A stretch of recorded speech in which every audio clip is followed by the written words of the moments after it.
Notice, if you will, the half-caste child. And there are ever-increasing numbers of them. Now, what is to happen to them?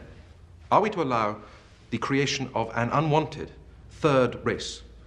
Should the coloreds be encouraged to go back to the black? Or should they be advanced to white status and be absorbed in the white population? Now, time and again, I am asked by some white man, if I marry this colored person, will our children be black? And as Chief Protector of Aborigines, it is my responsibility to accept or reject those marriages.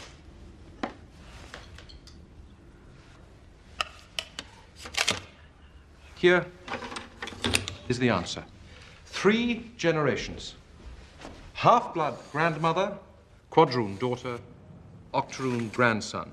Now, as you can see, in the 3rd generation, or 3rd cross, no trace of native origin is apparent. The continuing infiltration of white blood finally stamps out the black color. The Aboriginal has simply been bred out.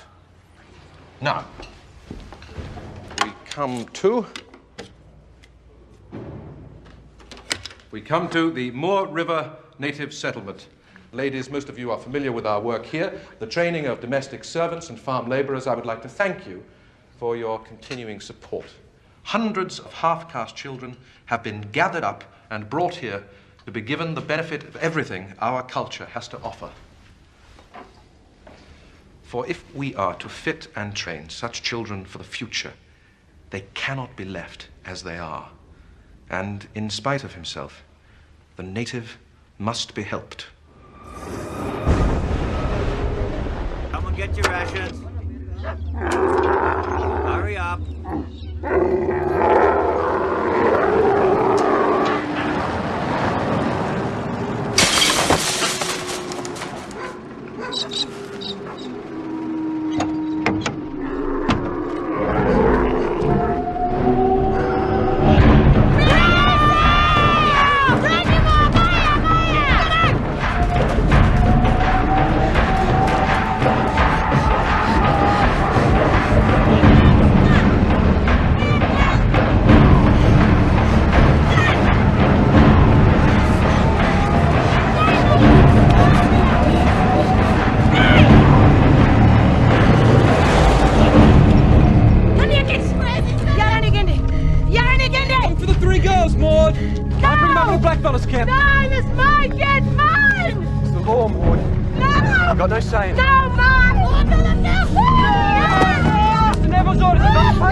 Nothing you can do!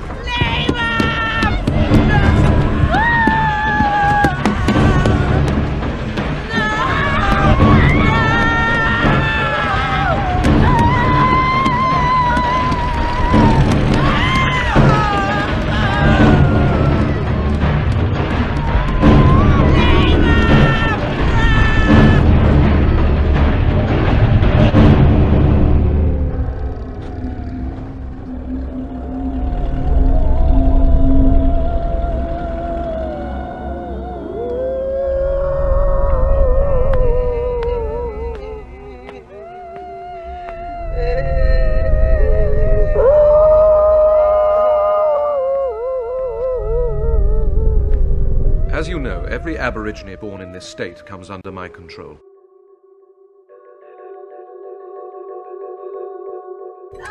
Terrifying secrets can be buried deep inside. I start seeing fire.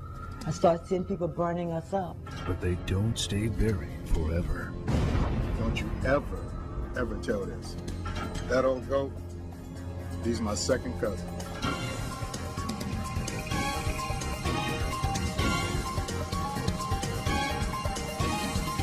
Everybody got something to hide.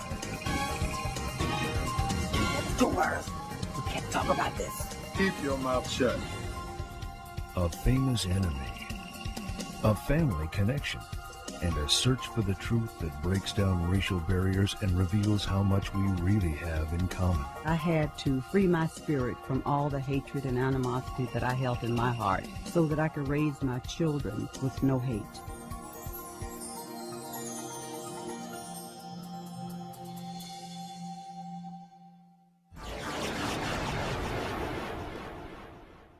This is a story about secrets, things that are hidden, things not spoken, not known, things denied, repressed or pushed back into the darkness of the mind's most hidden recesses, and other secrets so powerful they were used by one man to help build and then climb to the very pinnacle of one of the most powerful government agencies in the world, the FBI. The man was J. Edgar Hoover, and his meteoric rise to power was built on the secrets of others, secrets he kept close in hidden files and dossiers, secrets that could destroy lives, topple fortunes, and rip families apart. But J. Edgar Hoover himself harbored some deep, dark secrets, deceptions he kept covered up until the day he died. One was a 300-year-old family secret that traced back to a humble Mississippi town. But one woman's search for healing and the truth finally uncovered Hoover's biggest secret, still hidden more than 3 decades after his death. It was a secret he thought no one else knew. Yet a young black girl in 1950s Mississippi had heard his subterranean secret, and she'd known about it all her life. Only she couldn't remember it, because it was buried in her subconscious mind, repressed due to the trauma she underwent on the day it was revealed to her. The year was 1957, and the young girl was 10-year-old Mildred McGee, living in a government project in Macomb, Mississippi. It began with an argument in history class about a man nobody in Mildred's world liked. She was prepared for the lesson that day, not for the upheaval it would cause in the course of her life. J. Edgar Hoover is the president. What's wrong with you? That Hoover man is in the FBI, and he is not a president. We are studying U.S. presidents like Abraham Lincoln. Students, we got to stop this argument. And just to be clear on the subject between the two of you, J. Edgar Hoover is not and has never been the president of the United States. So can we please move on to the subject we're studying today, United States presidents. Mildred was feeling satisfied with herself as the squabble ended. And knowing her oral family history, she could hardly wait to get home and ask her father to take her to see her maternal grandfather, whom she called Big Daddy, so she could ask him about the Hoovers she'd heard were in her family. The upcoming visit with her Big Daddy was about to change young Mildred's life, and not for the better. What would be revealed to her that day on the porch of Big Daddy's home nearly destroyed her because of the secret she was forced to keep from that day forward, the same secret J. Edgar Hoover was forced to keep his entire life. Starting from the traumatic moment it was revealed to him as a young man. A secret that damaged both their lives and ultimately the lives of countless people of color in America. A secret that would put J. Edgar and little Mildred on a collision course that wouldn't connect until almost a quarter century after his death, when she was all grown up and having problems. On that fateful day 40 years prior, she sensed the man in her family named Hoover was not a subject that was talked about openly. So she approached her Big Daddy gingerly. Hello, daughter. Oh, Big Daddy. Big Daddy, is that Hoover man related to us? That old goat, he's my second cousin. Wow. He's an important man. What's that? Keep your mouth shut. That man doesn't want to be part of our family. Don't you ever, ever tell this, or they'll burn us while we sleep.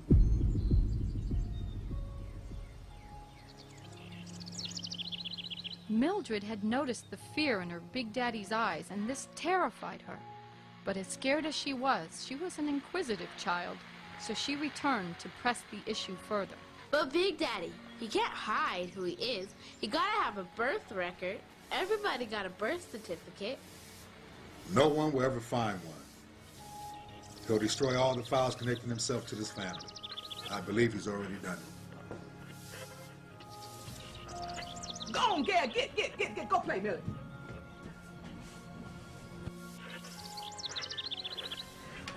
I don't know, Cliff. I just don't get a good feeling about it. What's the truth? Now, you finna bring some trouble up in here now with those loose lips. Now, Clarence, I'll leave it alone. Everybody got something to hide. One day all these bones will come out the closet. Little Mildred changed that day from a bright, outgoing child to a shy, introverted, scared little girl. And from that moment on, her interest in her family's oral history waned. Yes, that old goat was my second cousin. He didn't tell me how that old goat was his second cousin. He just said, that old goat is my second cousin. And I said, wow, I'm 10 years old. Wait till I go back and tell my class. Wait, daughter, you cannot do that. Why? Because that is a powerful man. And that man doesn't want anybody to know he's a part of us. I'm 10 years old. I don't understand this. Why? Why not? Because he could have us all killed as we sleep. Think about a child, all killed as we sleep. I gotta go to sleep in the dark. And this man is gonna come in the dark. And he's gonna burn us all up. Not only me, my whole family. I've gotta protect my family. I go to my room and I cry all night. And I cry out to God. And I beg him to take that memory away so I won't talk. Because I don't want to tell. God, I don't want to tell. Because I don't want them to burn up my family. And I wake up the next morning and I have no memory of J. Edgar Hoover. Repression is one of a number of defense mechanisms which are utilized by all of us to some degree in order to keep functioning. And in repression, something that is extremely traumatic is just too much for a person to handle. And so their psyche just automatically puts it away, like it's gone, like it doesn't exist. The unfortunate thing, of course, is that because something's repressed doesn't mean it has no effect. Years go on, family gatherings, the stories of Mama Emily, all the Hoover children, the babies comes up. And I find myself not wanting to be interested. Why? That little girl is inside of this body now. Don't talk about that. And as I grow, I'm afraid all the time of the dark. I start having dreams. I start seeing fire. I start seeing people burning us up. Now I'm locked into this body, and I'm trying to get out. When a child is told something about the family that then they are told to keep a secret, it's very traumatic for a child. Most of us don't keep secrets well, but children particularly don't, so they have to work very hard at keeping the secret. And one of the things they develop, besides the lack of trust and fear of intimacy and possibly depression, possibly low self-esteem, is fear of annihilation. Some of those feelings continue in adulthood, and yet they don't know why. They feel uncomfortable if they've had to keep a secret and their secret is repressed. Then they don't know they're keeping a secret, but they do know that for some reason they don't necessarily feel like the rest of the kids. Sometimes they feel like they don't fit in. Even when at 10 years old, when my grandfather said, "Daughter, you can't do that." He said, because that man does not want to be a part of us. That man wants to be passing for white. And so then he went on to scare me so badly and tell me that he would kill us all. He would have us all burned up. And he had the power. And he had the power, and that's what he said. He has the power to eliminate all of us. And learning that the all-powerful J. Edgar Hoover was related to her was only part of Millie's mysterious family secret. The rest involved close relationships forged in the dark generations ago. sexual relationships that complicated current relationships on her family tree, passionate pairings from the past leading to a practice called passing for white that was much more prevalent across the country than anyone ever realized. Passing, as I remember as a kid, is that when you were a black individual, African-American person that had very fair skin, blue eyes or green eyes, pretty straight hair, you could say, I'm black or I am white. Well, passing is a term usually for a very, very light person like myself, a light person who feels that they're going to be hemmed back or kept back because of their nationality, their race, or whatever else, and they want to better themselves. So it's easy to say, well, I'm the one that's being recognized as being, quote, the legitimate race at the time, and say, okay, I passed it, I'm part of that group. And on Millie's mother's side, many of the relatives were light-skinned. When I would go out to school to see how my children was coming along, and my kids would introduce us to the teachers was white, and they told my daughter, said, she's not black. I said, what am I now? In fact, the higher up the family tree you travel, the whiter the leaves look. When I saw my grandmother, and when she left, that was back in the horse and buggy days, where that's the only kind of transportation they had. And when they left, I said, Dad, I said, she's just as white as any of the rest of the white people. I asked questions. A lot of my people pass for white. I believe that in my heart. But that's their desire. And I believe when it happened, if I had been born, I would have passed for white. And I love being a black woman. I do. But in 1893, I'd have jumped through the back door and come out the front white in a heartbeat. Back in the days of slavery and the many years of economic oppression that followed, it's understandable why it was done. Yet passing for white was ultimately a deception, a lie. And if the truth can set you free, Millie sure needed to find it. It was a family secret and an example made in the family. My mother said, are you sitting down?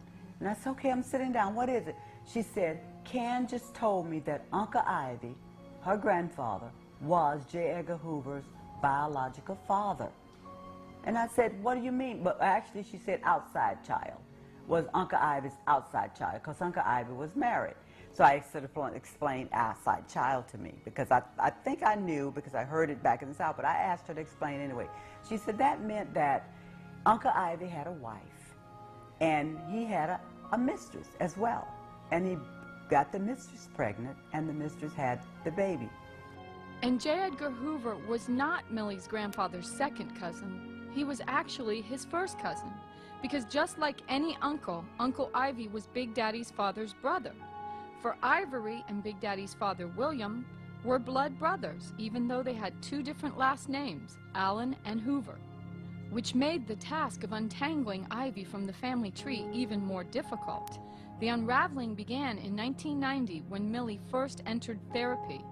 By 1996, with her repressed memories recovered, Millie set out to record her oral family history in a book called J. Edgar Hoover, Passing for White? The book was eventually completed and published in 2000, which was no small feat, considering Millie had graduated from the all-black Berglund High School in Macomb, Mississippi, illiterate.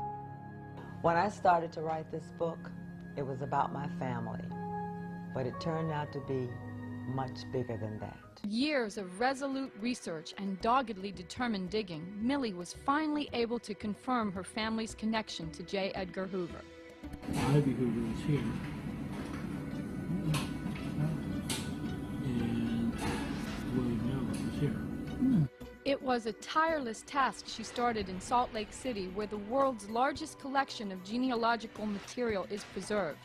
With hard work and hired help from a couple of genealogists, Millie set out to document her family's oral history. First thing, we have that oral history, which I think needs to be really carefully looked at. Especially in black families, where there was so much illiteracy, oral history is a very important part of our black family history.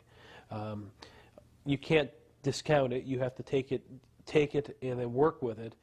Black oral family history is very, very important, much more than in white genealogy. It took a long time before historians decided to accept oral history as being factual, because now you can document through documents of the slave owner in a formal record that was actually verbally given to somebody years ago.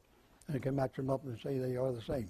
African American traditional oral history is very important, just as important as documents. So I went on a mission when I finally realized that I had a chance to do genealogy on my family, because I want to move back to what my grandfather said when I went to him and I said, why would he try to hide who he is?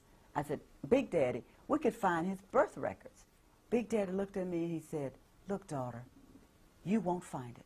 You could go looking all you want, you will not find it. He said, because it's already erased. He said he's gotten rid of it. He's already getting rid of who we are in a connection with him. My grandfather told me, and what I'm saying, why I'm telling you that, is because when I went looking, I found that. I found exactly what my grandfather told me. We found documents that was erased, smeared, changed. I decided that this one document proves that my grandfather's oral history matches a document. The first anomaly in Hoover's birth record was that it wasn't even filed until September of 1938, when he was 43 years old. By then, he'd held the top spot at the FBI for 14 years. Yet he'd never applied for or filed a birth certificate, even though they're a prerequisite to being hired by the FBI. So why did Hoover wait until 1938 to finally obtain his birth certificate? Could it have been because his mother died in February of that same year? And after her death, Hoover's older brother Dickerson signed before a notary that he was present and 15 years old at the time of J. Edgar Hoover's home birth. It would seem that Hoover's mother, rather than his teenaged brother, would have made a far better witness to his birth. And Hoover's own autobiographical account states that he was born at home in Washington, D.C., with a physician named Dr. Mallon in attendance. However, despite the fact that it was legally required to report a birth to the health department, and that this had been done for the first two children born in the family, there was no certificate of birth filed for J. Edgar. Additionally, the entry for John Edgar in the D.C. Index of Births is smudged and written in different pen and style, clearly added at a much later date with the certificate number out of order and containing the suffix D, indicating a delayed filing. Oh, there's no doubt in my mind that the records surrounding J. Edgar Hoover seem very suspicious. There's no doubt about it. There were a lot of records that were actually smudged, different handwritings, different formats on the documents. They had been white out and then tried to rewrote over it. And when Hoover finally filed his birth certificate, he also submitted a letter from his church certifying his baptismal record. The letter gives his birth date as June 1st, 1895, with a J-A-N for January written over the June in noticeably different handwriting. And the baptismal record itself lists Hoover's birth date as the 1st of June, not January. Even more curious is the fact that Hoover wasn't baptized until he was 13 years old, when the various churches his family frequented all practiced infant baptism. And though Millie wasn't the first to notice these document discrepancies, she was certainly the first daring enough to discuss them openly. I had suspicions when I was a brand new agent that he might possibly have some black blood, because one of my jobs in investigating applicant cases, we always check birth records and educational records, death certificates. Just, you know, we're always in the clerk's office, county clerk's office, reviewing records. And there were a couple of friends who did this routinely in Washington, D.C. They checked applicants. And I talked to one of them one time, and he said, you know, just for the fun of it, I tried to find Hoover's birth record, and there's something wrong with it. And I said, oh? I said, yeah, I thought you'd be able to go all the way back to Europe with his record. No. And he was telling me about it. And he found some rather strange things, like there were some things that were erased, dates were changed, and and the filings, and I thought, that's weird. Weird as it was, it didn't really surprise the few FBI agents who found out about it, for it only confirmed what they'd long suspected. There were rumors among agents who were friendly that Hoover might have some black blood because of his short, cropped hair. Some agents just flat out said, I think he's part black. And that takes a lot of courage, because you never know who's listening. You know, some submarine in the office would send a letter off to Hoover. Hey, agent so-and-so thinks you're part black. You're gone. And Millie's research revealed even more evidence that Hoover had been living a lie, not only in claiming to be Caucasian, but also in hiding the fact that he was illegitimate, an outside child, as the oral story stated. And incredibly, documentation of this was found on the application filled out in 1938. On the application it says if you are legitimate or not. It says check yes or no. Are you legitimate? And whoever checked it checked no. Oral history is crucial in black genealogy because with illiteracy and slave trading, slaves had no other way to keep track of their relatives, who were often sold and whose names were sometimes changed at the will of the new slave owners. My thing was, since white America says that our oral stories, our grandparents sit up and lie to us, or it's just rumors, I wanted to prove it.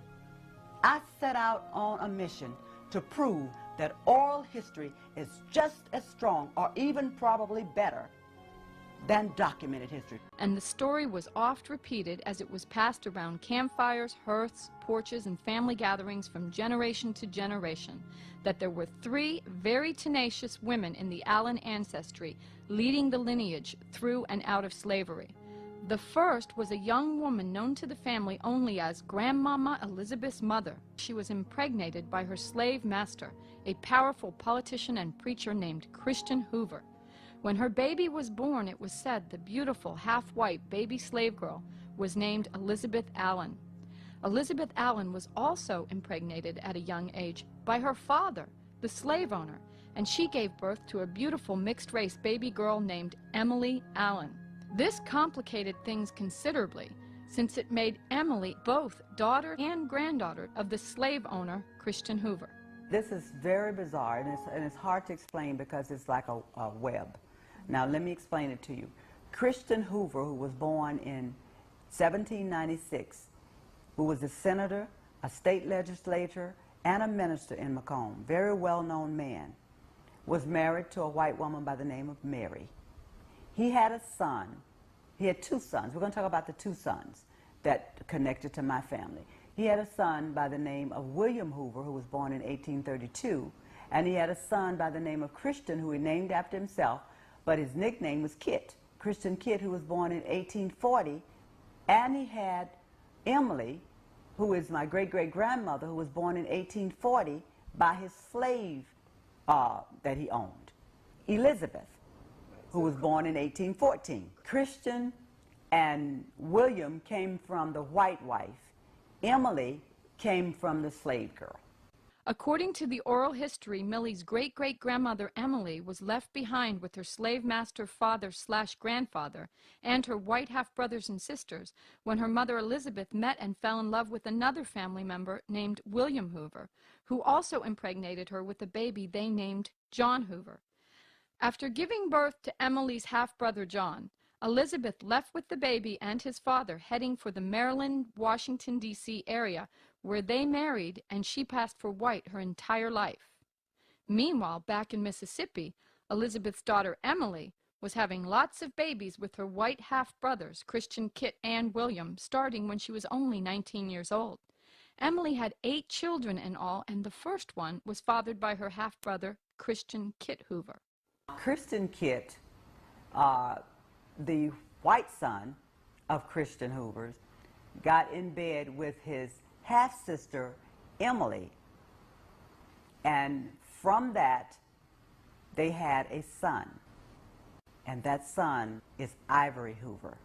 Next, Emily had a baby girl, fathered by another white plantation owner named F. Macomb. After that, she birthed 6 more babies, all with the same father, William, who happened to be one of her other white half-brothers, the one she would later be willed to. Christian Hoover, the slave owner, willed Emily, his daughter, to his son, William Hoover, born 1832, and he was married.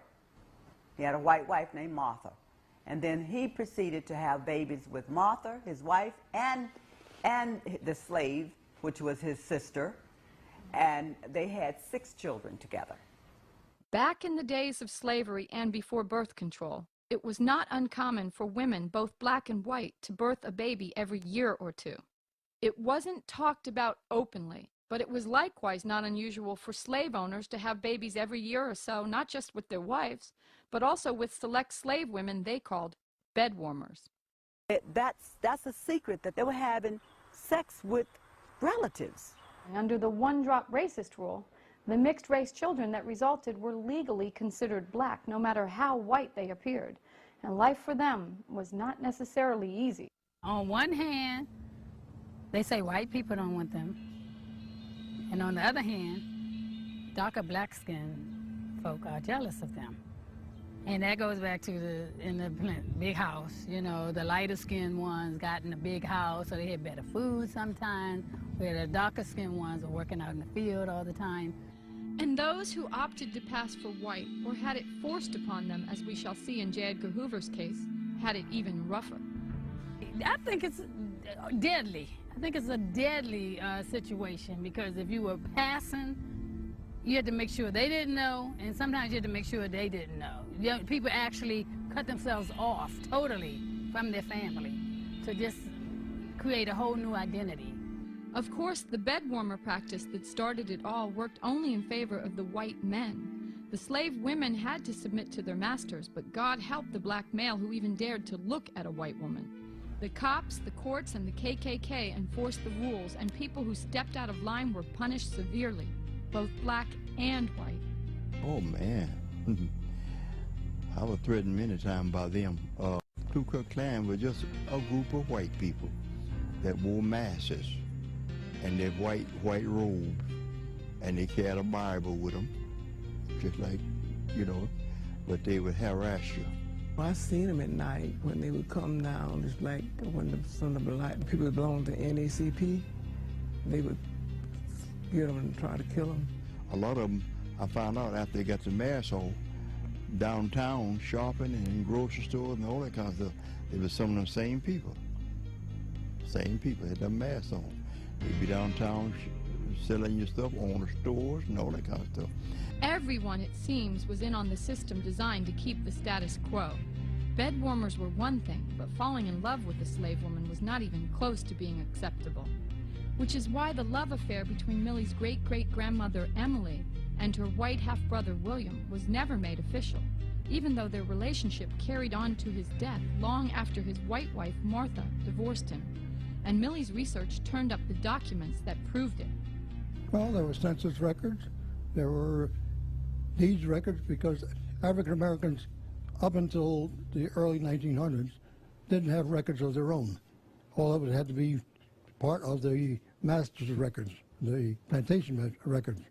Since slavery was abolished in the middle of Emily's childbearing years, Millie hoped the births of her 8 babies would be recorded. But the genealogist she hired found much more. I had just paid him to find the documents, because I remember calling him after I talked to my mother, and I said, my God, I want to match this. I said, I should be able to find 8 children born by my great-great-grandmother by the Hoover master. I should be able to find that. And I said, and 1 child named Ivy Hoover. That should be able to be in the records somewhere. Right. He said that he was so inquisitive about that story, that J. Edgar Hoover was my grandfather's second cousin. He wanted to find, and he went on his own before I paid him for 5 hours in the archives and found Emily Allen, Mother Elizabeth Allen. Emily Allen married, it says married in the census, to William Hoover, and had all these babies, and 1 named Ivy. That was the smoking gun as far as Millie was concerned. It proved her great-great-grandmother, who never married yet had 8 babies, was more than just a bed warmer to William Hoover. She was family. And there she was in that house, but she was owned by them. And she was in her own area.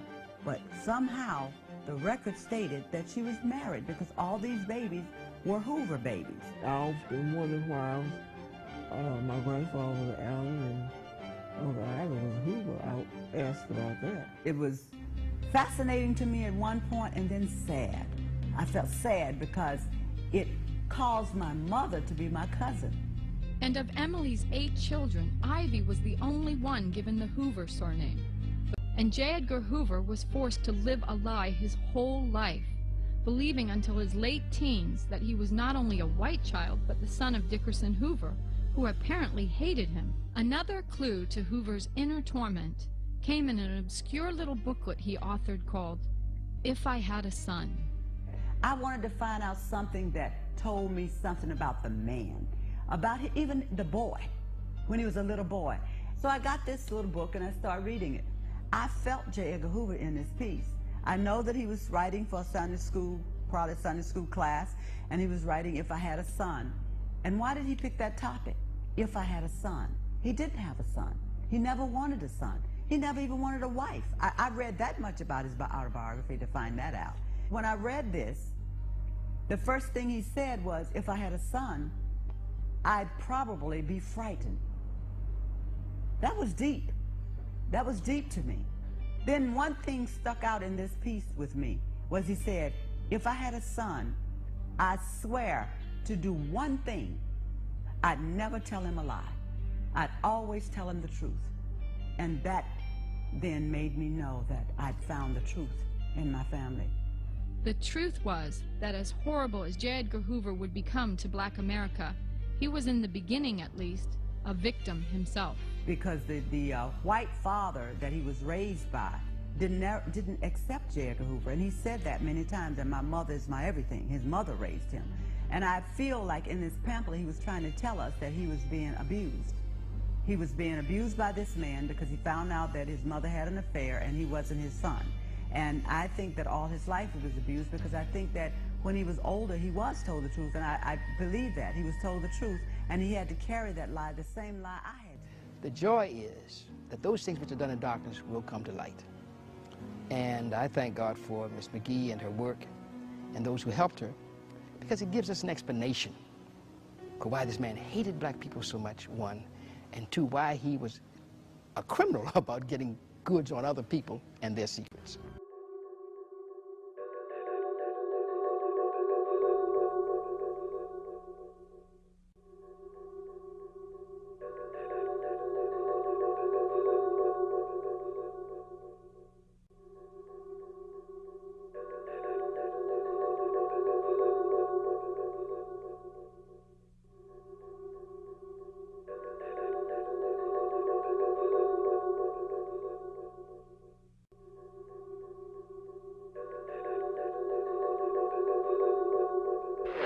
This country has never cared about black people. That's right. They don't give 2 damns about us. And all of us always turn around worrying about what's good for America, what's good later for America, what's good for black people. Now, know what they're going to say, not guilty? Because no one saw them pull the trigger? I'm tired of that. Don't bow down anymore. Hold your heads up. We want our freedom now. I don't want to have to go to another memorial. I'm tired of funerals. Tired of it. Got to stand up. We must also realize that the problems of racial injustice and economic injustice cannot be solved without a radical redistribution of political and economic power. If you can't do for yourself what the white man is doing for himself, don't say you're equal with the white man. That's right. If you can't set up a factory like he sets up a factory, don't talk that old equality talk. Depression, repression, in the air.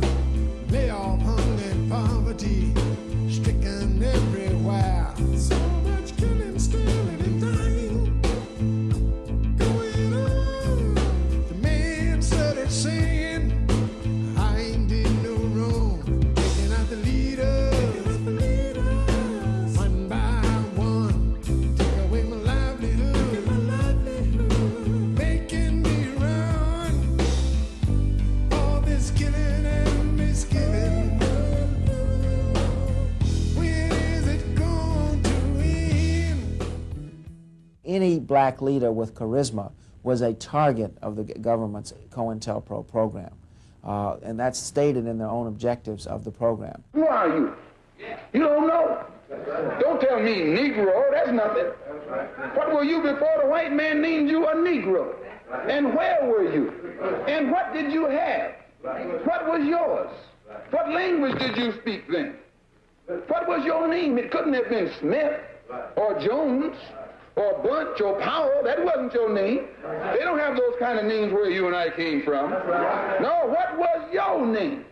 And why don't you now know what your name was then? Where did it go? Where did you lose it? Who took it? And how did he take it? What tongue did you speak? How did the man take your tongue? Where is your history? How did the man wipe out your history? How did the man, what did the man do to make you as dumb as you are right now?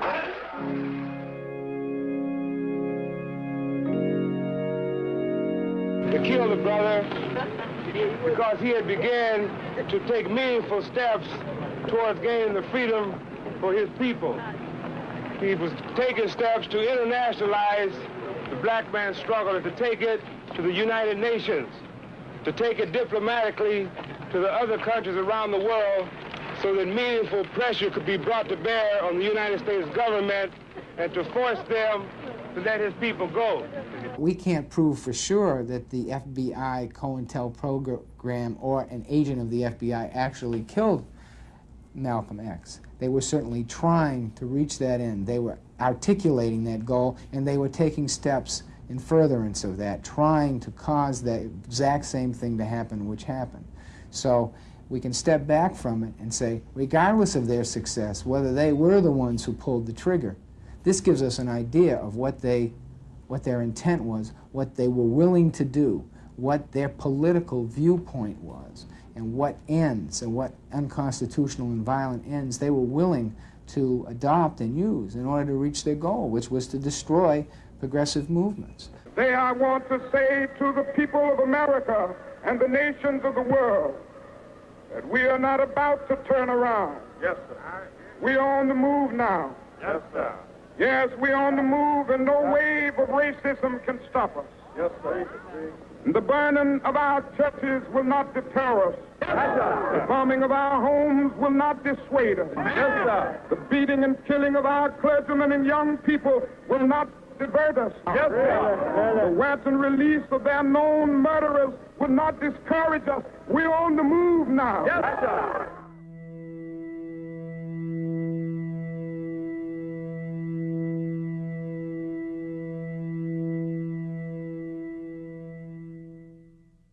So again, we cannot say for sure that James Earl Ray was working for the FBI. What we can say for sure is that the FBI had an intent shown by their programs against Dr. King, showed by the document I talked about preventing the rise of messiahs like Dr. King, that they wanted that to happen, and that they had again taken very active steps to do that. So then when Dr. King is killed a month after this document comes out, and after all of the attempts to get him to discredit him and to disrupt his organization, and in fact to have him do physical violence to himself and have others do physical violence to him, I mean, it becomes almost irrelevant whether they pulled the trigger or not. Because we know that they did pull the trigger on Fred Hampton. We have to defend ourselves. We intend to defend ourselves. We've did so in the past, and we're going to do it today, and the day after that, and the day after that. Because only through this proper example of the self-defense and the proper example of retaliation, and by letting these people know that we move from some basic laws, that anything that goes down on oppressed people on the part of the oppressor, it should be reciprocal. And in plain proletarian workers' language, it takes two to tango. As soon as these motherfuckers go, we go.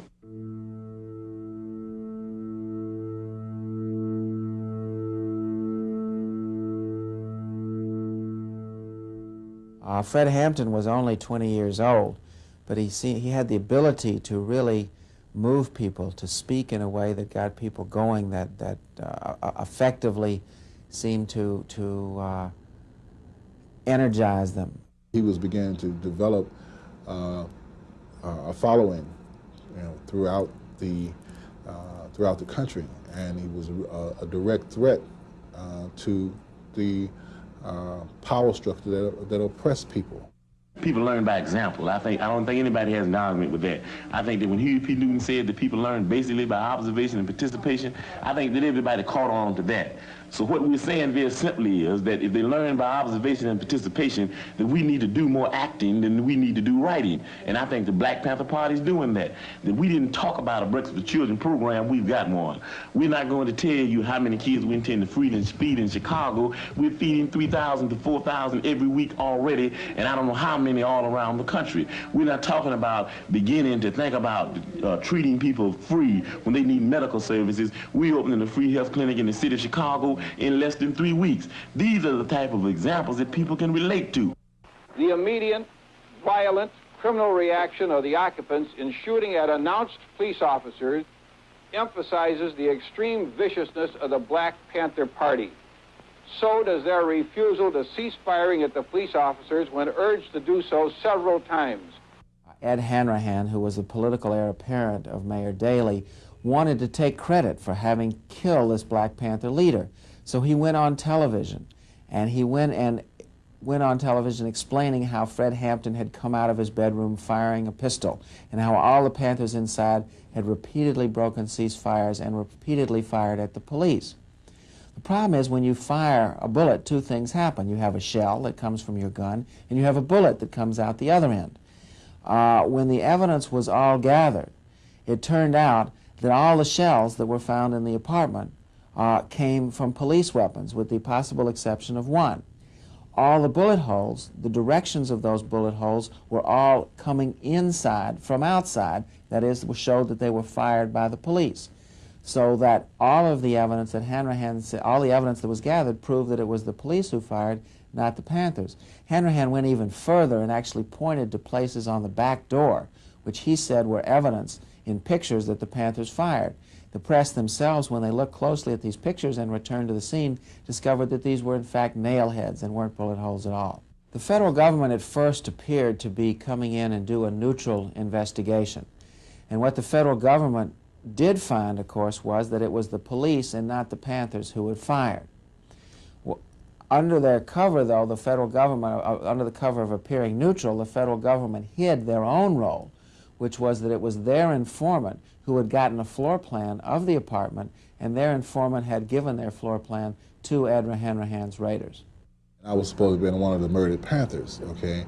However, my plans changed that evening, and the informant, William O'Neill, was unaware of the change in plans that I had made. So my plans had changed, and I was not in the apartment. Mm-hmm. I was in the apartment early, but I left the apartment. And so I wasn't there. So they went to Plan 2 in order to get rid of me. They raided my apartment the next morning on December 5th, shot my door down, and they thought that I was in the apartment. There had been a systematic effort by the FBI in Chicago and nationally to destroy the Panthers. Previously, the FBI in Chicago had sent a letter to the head of the El Rukns, Jeff Fort, telling him the Panthers were trying to assassinate him. Didn't he want to take some action to prevent that? They had deliberately attempted to provoke things between the Panthers and other groups and attempted to discredit the Panthers publicly. They didn't have to kill every leader. All they had to do was kill one of the most important and up-and-coming and messianic leaders who was doing what Fred Hampton was doing, to send the message to all those young folks, whether they be black or white or Latin or whatever, who wanted to get involved in the struggle, that these are this is the game that you're getting involved in. We'll kill you in your bed. I think during different periods the government uses different tactics, and sometimes their methods will be to publicly discredit groups, to jail people. We saw that sometimes with regard to the Wobblies. They actually did kill people. We saw with regard to the Communist Party, they frequently would jail people or attempt to ruin their reputations. I think with regard to the black movement in particular, the escalation of the government's attacks was very clear. And I think assassination, setting people up for internecine rivalries which could lead to deaths, I think the government has shown a willingness to use any form of violence that it felt was necessary. What are we fighting for? The love of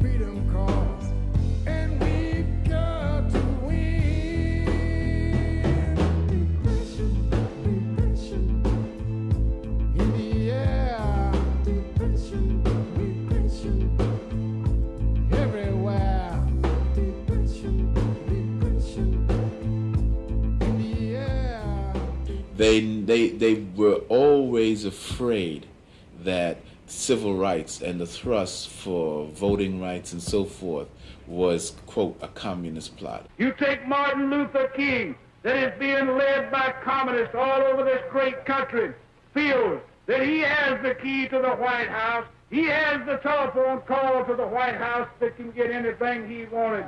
I spoke for the white people. The white people rallied behind it, and we kicked the living hell out of the niggers, sent the out-of-town niggers to the hospital and out of the state, put back to their own hometowns where they ought to have been, and the niggers in St. Augustine got quiet and went back over to Niggertown where they belong. Well, I've just gotten through a couple of weeks ago with a 45 or 46-day battle of Ingram Park, I call it. That's the park there in Birmingham where we stopped Martin Luther King. And I mean, ladies and gentlemen, we had that nigger whipped. FBI in the South, rather than stopping Klan violence, would in fact allow it to happen. Mr. Schwartz. But that was the problem with the Birmingham Police Department. What about the FBI? Did you ever discuss with them why they didn't do anything? Mr. Rowe. Yes, sir. I was told by the FBI. They said, well, who the hell are we going to report it to? The police department was involved in it. The police department helped set it up. We are an investigating agency, not an enforcement agency. All we do is gather information. This was my answer. Mr. Schwartz. Mr. Rowe, were you an informant in the Klan? Mr. Rowe. Yes, I was. Schwartz. From when to when? Rowe. From approximately 1959 to 1965. Schwartz. In 1965, did you surface in connection with the murder case? Rowe. Yes, I did. Schwartz. Whose murder and what role did you play in that case? Rowe. I was in the automobile the evening that Mrs. Viola Louiso was killed by a Klansman. At the high point of FBI involvement with the Klan, 1 out of 4 Klansmen was an FBI agent. So a lot, if not all, of Ku Klux Klan policy and actions were being directed by or acquiesced in by the FBI. And this led to the FBI and its COINTELPRO program and its other racially oriented programs actually being implicated in and instigating crimes, civil rights crimes, murders and such things. The Birmingham church bombing, the assassination of the civil rights workers, the Freedom Riders, Viola Louiso, for one, the people in Philadelphia, Mississippi. That Rowe was involved in all of this, and he was an FBI informant. He's the one who pulled the trigger, or at least fired a shot in one of the incidents. He was involved in the bombing, and again, connected to the FBI. Hoover always felt that civil rights was a threat to the country. So not threat to the country. I don't believe he was a threat to the social order, to the order of things. And therefore, as the protector of not only, quote, the country, which he didn't believe that we were part of, but the order of things which he knew we weren't a part of, anything that threatened the order of things, he had a right to use tactics to destroy it. There was an explanation for why our housing was bad, our education was poor, our political power was limited, and that explanation was that we were held as colonial subjects within the United States. It's not a perfect explanation. It's an analogy to situations in Africa and in Asia that we could see that fit us. Therefore, colonialism had been denounced by the United Nations, and people were entitled to their independence, and they were justified in breaking out of that type of control. That was the basic American history. Police in our community couldn't possibly be there to protect our property because we own no property. They couldn't possibly be there to see that we receive the due process of law for the simple reason that the police themselves deny us the due process of law. And so it's very apparent that the police are only in our community, not for our security, but the security of the business owners in the community, and also to see that the status quo is kept intact. Look, hey! see that? You see, that's what caused it. You see that? Nothing but a 13-year-old kid. You see that? What are you guys standing here for? We are the white man! It is the white man! Police brutality remains as a major issue in the black community, and I'm sure in cities across the country. And probably will remain, because if you just examine what the police department is, it is the military arm of the establishment. So what do you expect of it? You expect it to protect the interests of the establishment. When you talk about law and order, the very law and order that you talk about oppresses us. So therefore we are for the extermination of that law and order. And you have shown us clearly that we can only do it by being armed. The existentialist philosophers talk about the executioner-victim relationship that is always prevalent in most of the world today, especially the non-white world, where they're fighting for their liberation. He says there are executioners and there are victims. The executioners are self-imposed. The victims begin to fight and agitate for their liberation. They use all type of means to get their liberation.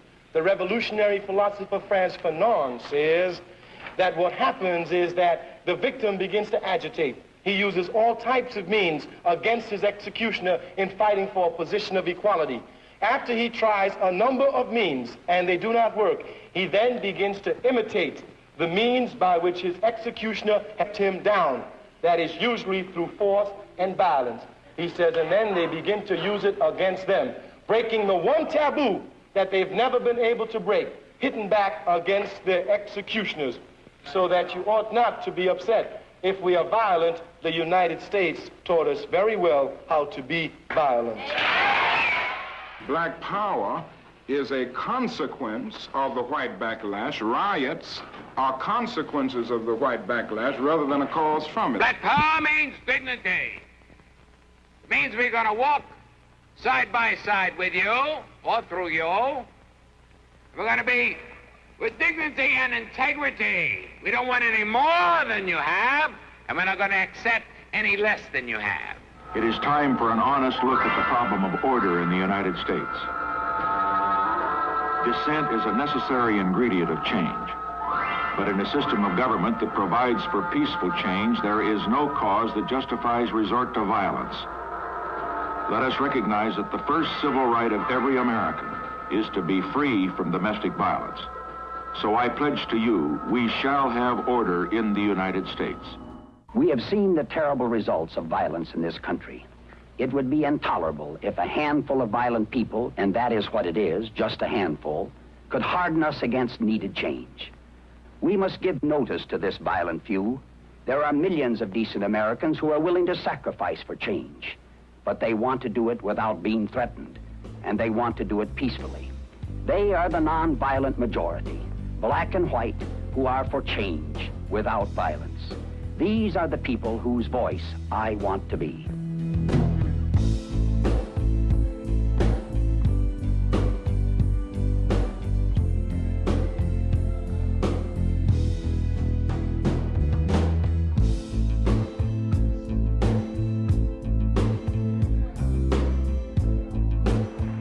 The question of whether or not violence is going to be used is not a question for the black community. It's a question for white America.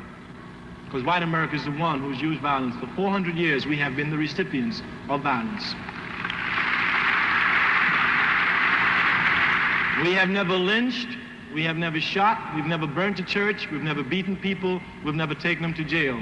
That is the question for white America. The real question is, can she civilize herself before we get ready to civilize her? And we're just not concerned about the Vietnam War per se. We are concerned about the survival of black people in this country, and that we cannot survive if we go fight some yellow man in Vietnam who ain't never called us nigger.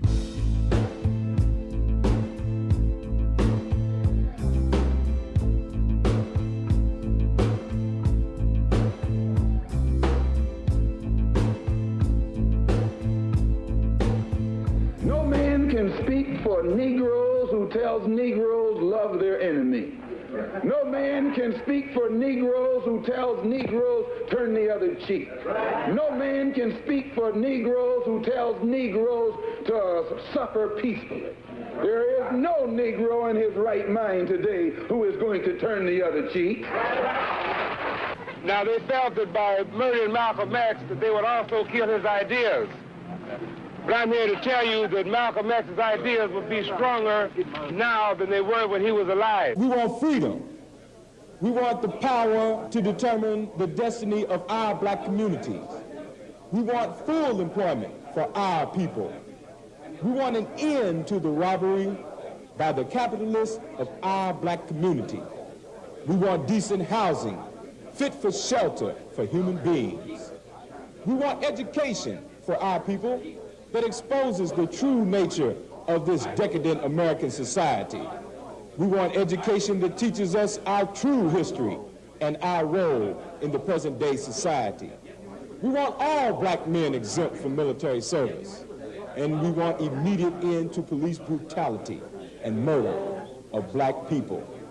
We want freedom for all black men held in federal, state, county, and city prisons and jails. We want all black people, when brought to trial, to be tried by a jury of their peer group. Our people from their black communities as defined by the Constitution of the United States. We want land, bread, housing, education, clothing, justice, and peace.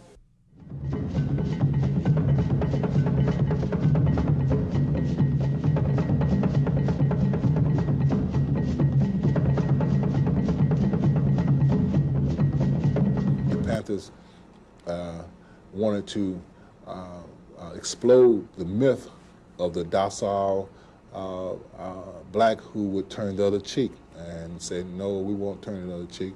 As a matter of fact, if you try to shoot me, I'm going to shoot back, and if you got your gun, I got mine, and so therefore, if you wanted to aggress upon me, then whereas I'm not a natural and an aggressor, that I would defend myself to the hilt, and that's what we were attempting to do. Well, actually, the Black Panther Party in total was a very American phenomenon. It was very similar analytically to the Minutemen, historically, a group of local citizens who rose up to defend their community against aggression, which is what the Black Panther Party conceived itself as, defending the community that blacks lived in from aggression from police forces who were hostile. We said move to a higher level. We're moving to a level whereby the people are going to take over control of their destiny. They're going to take over control of their community. And the first way in doing this is dealing with the most integral part of the fascist three-way oppression. We said demagogic lying politicians and avaricious, greedy businessmen, and we say fascist pig cops. But the one that's most evident, the one that's closest, the one that's more clear, the one that's more defined in the black community is those fascist pig cops. So what we are saying is, if the people can deal with these fools, then we would have taken a revolutionary step. A revolutionary leap, I should say. So that's the program that we think is going to move things to a high level. It's going to raise some contradictions. It's going to cause some antagonistic contradictions. We're prepared to deal with them, and we think the people are prepared to deal with them. We constantly and at all times criticized and condemned racism. We always worked with other organizations. We never used color as the basis of our criticism. We talked about power to the people. And that was very fundamental. That is what essentially democracy is supposed to be about. But the media wanted to portray the Black Panther Party as something that white people would be afraid of. Therefore, it portrayed it as a all-black organization that hated white people and wanted to use violence against white people. But once you have that idea of an organization, then anything they say is bad. And anything that can be done to them is okay. Well, you see, the media has played its traditional role. The white-owned, white-controlled media has played its traditional role back then and today. And their traditional role is to maintain the status quo. Status quo meaning white folks on top, black people on the bottom. So the media did the interpreting of what was going on. And they interpreted everything in the light of how it would impact upon the maintenance of the status quo. Still do it. I can't follow you, and I'm not going to follow you and give you personal protection. I'm telling you, for your own benefit, you had better turn around and get out of this area. You're not going to the courthouse in a group under the condition that you come here, and I'll assure you that. All we would like to do, sir, is to go to the Courthouse is closed. There's no business there. We don't want to go in the courthouse. All we want to do is go to the lawn of the courthouse, kneel and pray, and we'll gladly return. You take your prayers back to your church. That's the proper place to pray. Sir, I'm sure that God will hear your prayer just as well down there as it will up here, but you're not going on this courthouse alone. Sir, whenever there are men who are in sinful conditions, prayer should be uttered wherever they are. Well, why don't you pray where you are? Go back down there and pray. You think you're lily white? You think you're not sinful? No. Well, then go back to your church and pray. Well, sir, can we pray together, you and I? You do your praying. I do mine, big boy. You don't pray for me. I don't want you to pray for me. Well, will you pray for us? Because I don't think your prayers get above your head. Well, will you pray for us? No, I'm not going to pray for you. I'll tend to my business, you tend to yours. Now, you better move these people out of here. Sir, we're trying to protect you. Sir, sir, I don't have to love anybody I don't want to love. You do your own loving. You love your little niggas. I love who I please. Do you believe in equal justice for all? I believe in justice. Do you believe in equal justice? I don't believe in equal nothing. There's no two people in this world alike, and they are not equal on any terms or conditions. There's no two peas in the world alike. No two pieces of money nor nothing else. Then, sir, are you saying that if I have a quarter and I'm black and you have a quarter and you white, then my quarter isn't as worth as much as your quarter? That's your quarter. I'll decide, my quarter is worth? I'll decide what my quarter is worth. You use yours and I'll use mine. You got you a catfish sandwich in yours.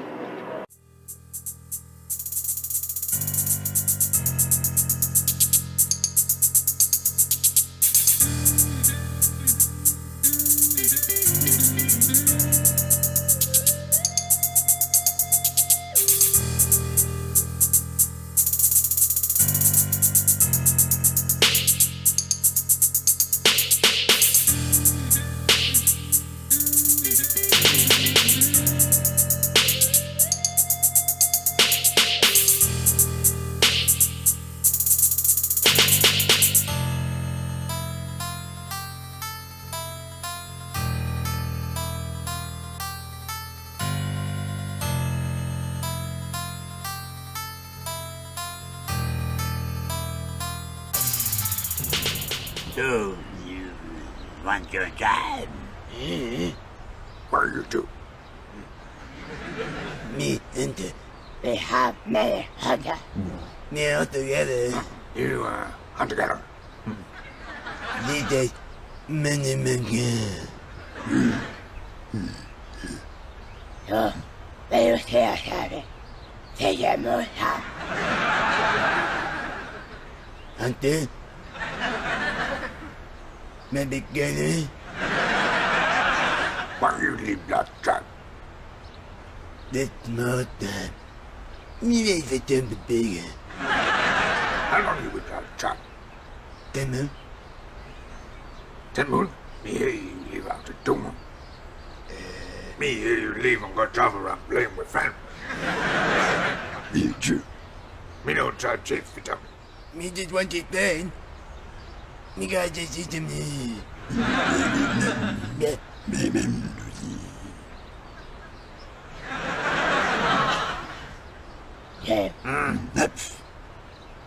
Lovely. Little. Little. It's going to be that day, people.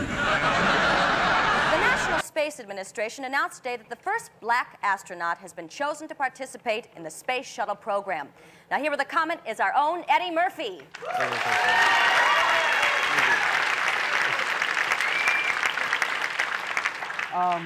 I was walking down the hall here at NBC today and heard this big fat guy say to another big fat guy, "What's the big deal about the black astronaut? They've been sending monkeys in space since 1962. Okay? Now, I figured that that's the last straw, and it's time to point something out to you people. Black people do not look like monkeys. White people look like monkeys. Take a look at a monkey's lips real close. They got real thin lips, like those of a white man. Fact 2, body hair. Want to come over here for a second? See that?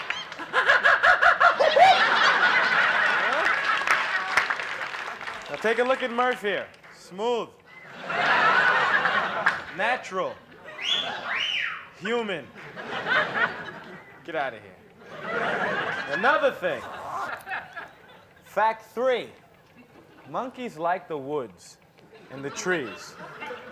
How many times have you heard a white guy say, "I'd just like to go off to the woods with my family for a while"? And with all the blacks in Africa, who does Cheetah hang out with?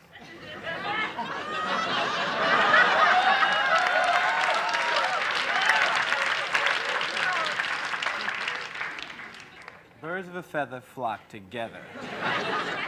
You know, there were only 4 white people that I've ever seen in my life that had the courage to admit the truth. And I can hear them now singing in the back of my mind. Here we come, walking down the street. We get the funniest looks from everyone we meet. Hey, hey, we're the monkeys.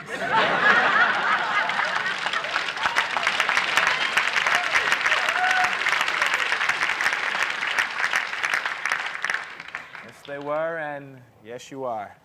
Chris, here's a banana for you. Orange hair, that's like an orangutan, isn't it?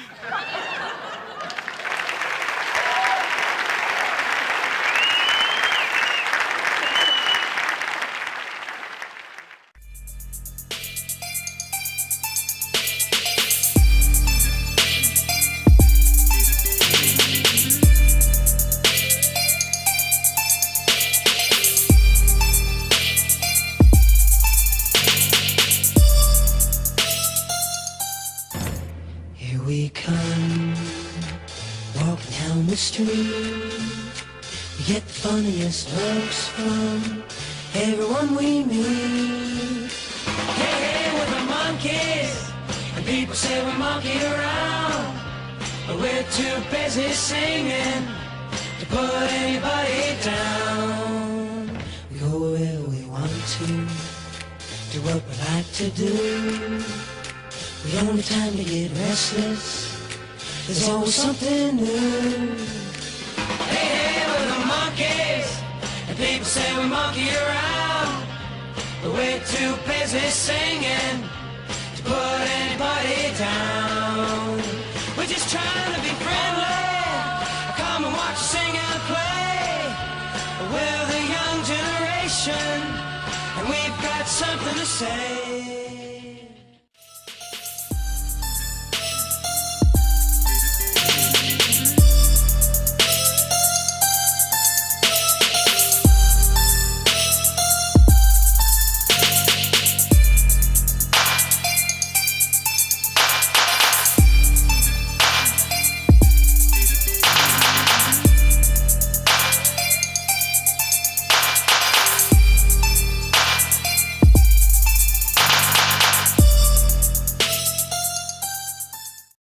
Is there a color bar, a Negro problem in Halifax? Does the colored man get a fair shake? Close-Up asked these questions of dozens of Haligonians picked at random at 2 downtown intersections. These were typical replies. Do you think the Negro people get an even break in this city? Yes. No discrimination? No discrimination. A few years back, there was discrimination. Today, you take the places around. They're putting them right in the same, giving them the same privileges as what the white people have. Now it's up to themselves to turn around and do also. Show their appreciation by keeping the place clean and doing the same as the white people. That's my opinion. I think generally speaking, a colored person can go anywhere in the city just as you can. I think so. You don't hear tell them being molested or anything like in the States or anything. Do you think there's a color problem in this city? Not really. Not the way it would be in, well, shall we say, Little Rock as we hear it from the States or maybe Upper Canada. Some people like colored people and others don't. That's the same as some colored people like white people and others don't. I think it's prejudice on both sides. I don't see anything different about them. I mean, everybody, I don't care who they are, everybody does have a certain tendency to discriminate. It's ingrown in you because we're in a white country predominantly. And anything different is something different. In that sense, they do discriminate. Do you think that there's a color problem, a Negro problem in this city? Well, there may be. I don't really think there should be. No, I don't. I think we all agree that there shouldn't be, but Yeah. do you I know of? suppose. I imagine there is. Have you ever tried to go to a white barber? If you're happy with your Negro barbers, you don't need to go to a white barber. Well, I I'm suppose, but Negroes, not nigger. I'm sorry, I didn't mean to say nigger. I was saying Negro. If I was misunderstood, if I didn't come out clearly, I'm sorry. Have you ever tried to go to a white barber? If you're happy with your Negro barbers, you don't need to go to a white barber. Well, I I'm suppose, but Negroes, not nigger.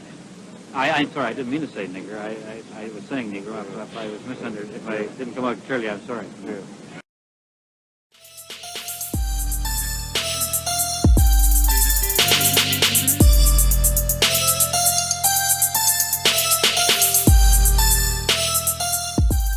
So this is Owendale, This is Owendale. a community that you and your husband founded?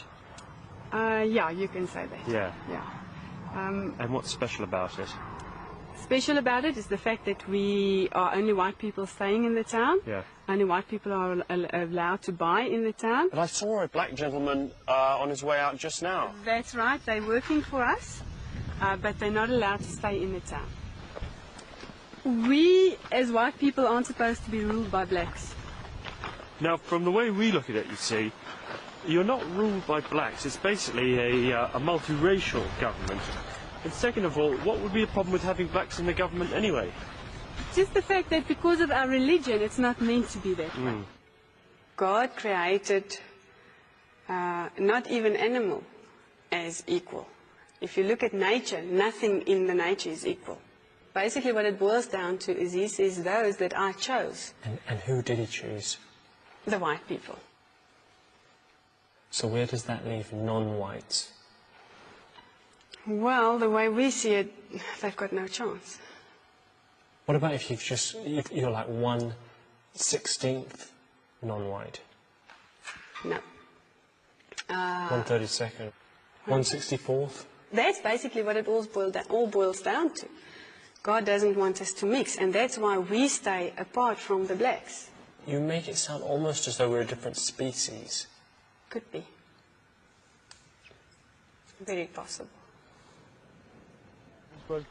Minky wanted to show me how her dream of a whites-only town was progressing, so she took me on a tour. In the town at the moment there's 15 houses, 15 families. Most of the houses are 3- and 4-bedroom houses. We will try and keep everything white. This is the dressing room. You have a dressing room, closets galore. There's a badminton court as well. Yeah. This is going to be the library. Not much in there at the moment. This is the swimming pool. There's a black person up there who's working away. Would he be allowed to swim in here? No, he's not allowed to swim in here because that's mixing socially again, and that's what we're trying to keep away from. And this is my favorite spot in town.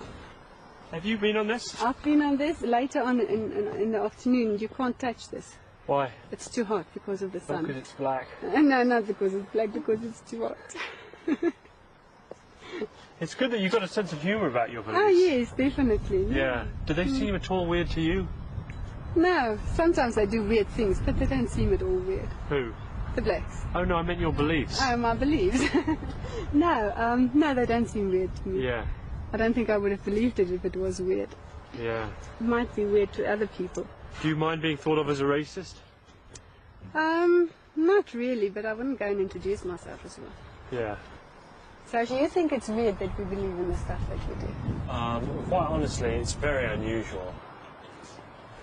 I listen to black music. I like a couple of Michael Jackson's music. Do you? I'm a big Lionel Richie fan. Really? Yes, no, definitely.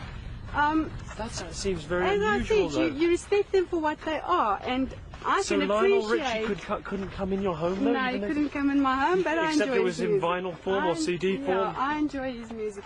Don't you think Lionel Richie would be upset if he saw you saying the kinds of things about, you know... I think he would be, but I hope you're not going to show it. Why do you hope not? He could see this. He could see that, then hopefully he'll respect me for my views.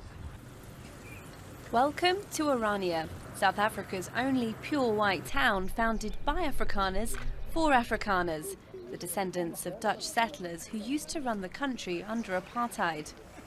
Orania was built in the Northern Cape in 1991, just after the release of Nelson Mandela. While outsiders view it as a racist concept, people here say they just want the freedom to live according to their own cultural norms. We would like to redefine our structures in such a way that we decide on our own affairs and in that sense experience ourselves as being free, whilst at the same moment be in peace with everybody around us. 1,000 people live in Orania and they try to be as self-sufficient as possible. They have their own money as well as their own flag. Orania is built on privately owned land, which belongs to the Vleitiskrol Block company. Homeowners can become shareholders of the company, as well as members of the council, to decide on how their town should be run. We all, as directors, come in. We are owners of land in Orania, and we are elected on a yearly basis, and then we conduct the same functions as any municipality. Orania's population is growing at 9% a year. It attracts Afrikaners who feel left out in the new South Africa and who are scared of the country's high crime rates. Kobus Jonk arrived a year ago with his family after passing an interview in front of a committee of residents. He's happy to run his own farm here, but happier still that he doesn't have to worry about crime. You know, we don't lock our cars at night here. We don't lock our house. If you look at our front door there, the key is in the front door. So you open it and you walk in whenever you want to do it. Orania is protected by South Africa's constitution, which guarantees the right of self-determination. But residents here are thinking big, their next goal, the creation of an Afrikaner Republic.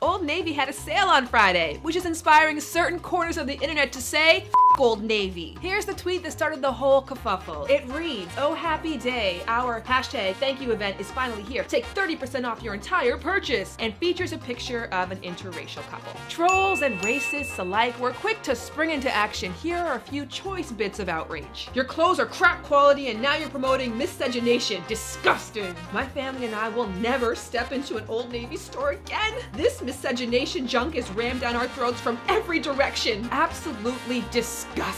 What's next? Gender neutral bathrooms, pedophilia acceptance, propaganda? Never shopping here again." How do you go from gender neutral bathrooms to promoting pedophilia? It seems like kind of a stretch, even for a racist troll. Fortunately, even though this is the internet, the positive outweighed the negative, and the supporters drowned out the haters. Noelle DeVoe, "Thank you, Old Navy. Interracial families are beautiful and we appreciate the representation." Carrie Pennebaker, "Love wins no matter the color." Now, personally, I'm all for the positivity, but I kind of feel like Old Navy just set the bomb in the middle of the room and said, "Here, kids, go play." When you do this, you end up getting more promotion. So hands up if you went to the sale on Friday. I just bought flip-flops. That's it.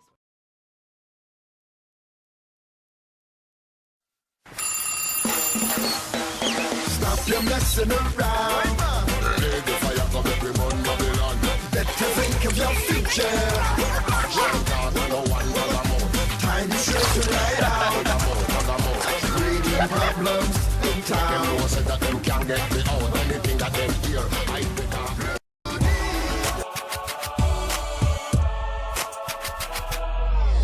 Come on, rude boy, boy, can you get it up? Come on, rude boy, boy. Shorty got me singing. Yeah.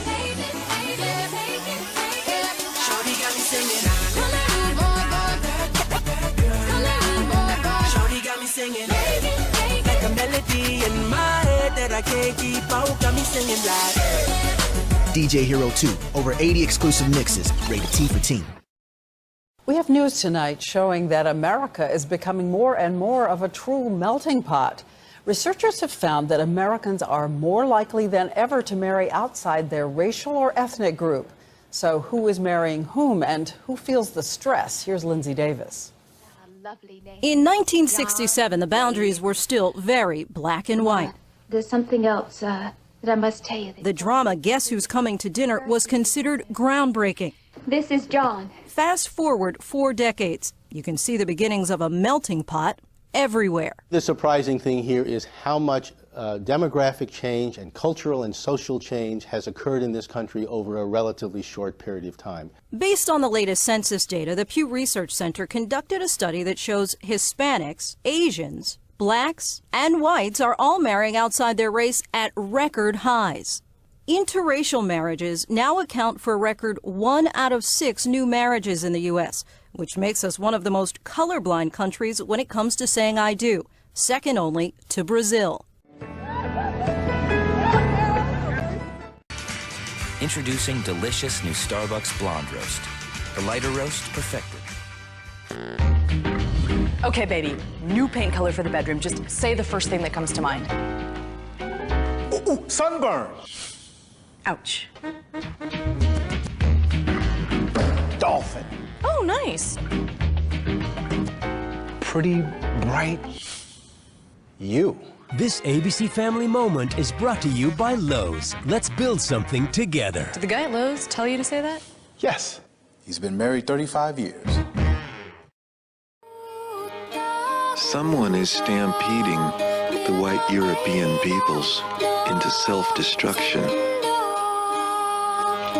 Who is it? And why are they doing this?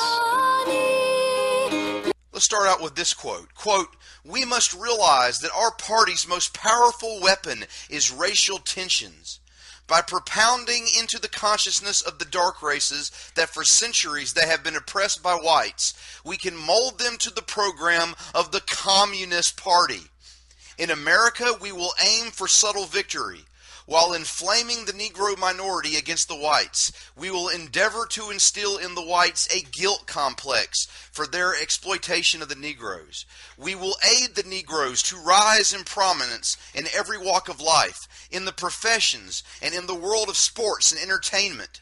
With this prestige, the Negro will be able to intermarry with the whites and begin a process which will deliver America to our cause." End of quote. That was a statement said by Israel Cohen from a racial program for the 20th century in 1912. They are the actual masters of genocide on the planet. The first recorded actual genocides in human history were done by this people, because it's right in their religion that they should do it. And now they are carrying out a slow, covert, subtle yet powerful program of genocide against us using propaganda.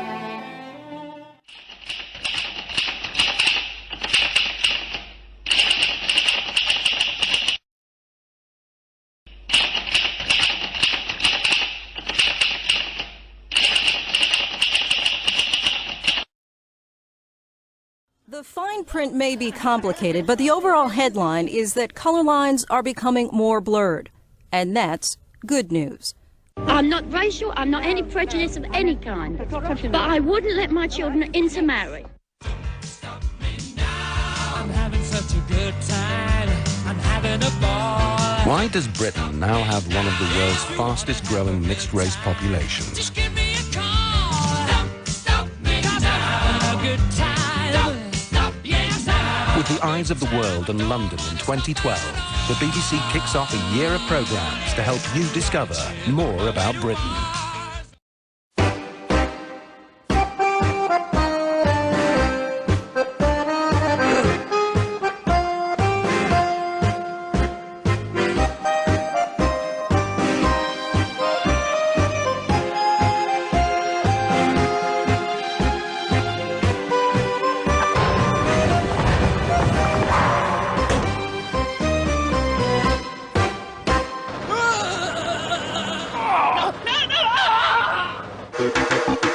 looking bueno in them jeans and heels. Belly button showing, got some sex appeal. Streaks in your hair, fingernails did up. Abs looking like you do 1,000 sit-ups. Hello, ladies. Look at your man. Now back to me. Now back at your man. Now back to me. Sadly, he isn't me.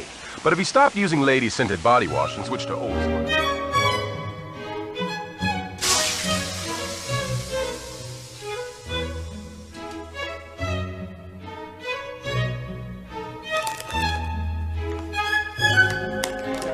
Peaches, Okay. I got the cream. And so we go cut to commercial. Not the bar. Do we agree it's not a bar Raffaelli situation? not at all. Just a light touch, right?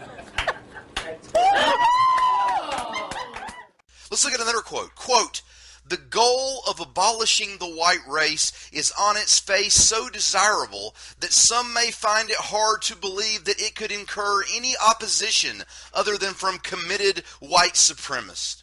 Make no mistake about it, we intend to keep bashing the dead white males, and the live ones, and the females too, until the social construct known as the white race is destroyed. Not deconstructed, but destroyed." Noel Ignatieff from Harvard University, professor and co-founder of Race Trader magazine. Let's look at a more recent example from General Wesley Clark. Quote, "Let's not forget what the origin of the problem is. There is no place in modern Europe for ethnically pure states. That's a 19th century idea, and we are trying to transition into the 21st century, and we are going to do it with multi-ethnic states." End of quote. Wesley Clark.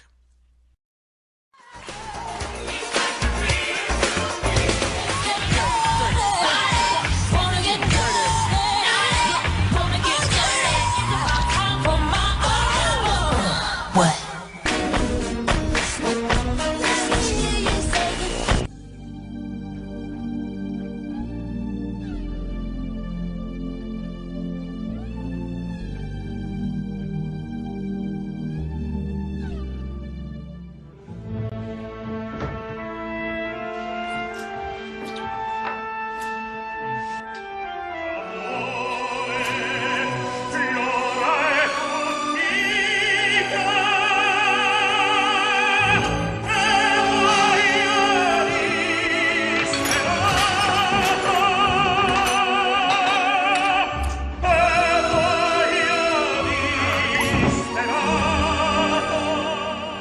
You feel sad for the mocha milker?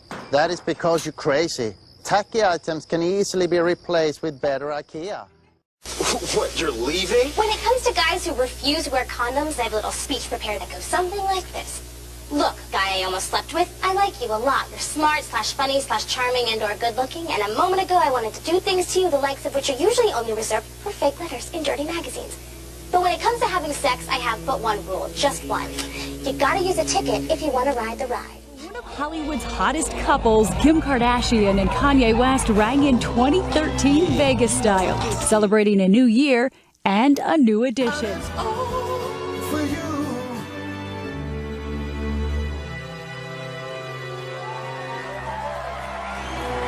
Remember, your white European, Aryan face, body, mind, and spirit are the creation of Mother Nature and aeons of ages and ancestors.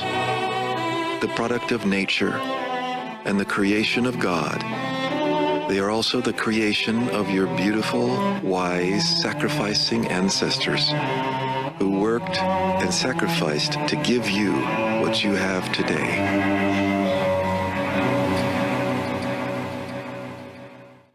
Any white woman in this audience today, any white man in this audience today, in their right minds, don't want little black boys and little black girls coming around your homes, schools, and churches looking to marry your sons and daughters, and in return introducing your grandchildren as little half-brown, kinky-haired Negro children.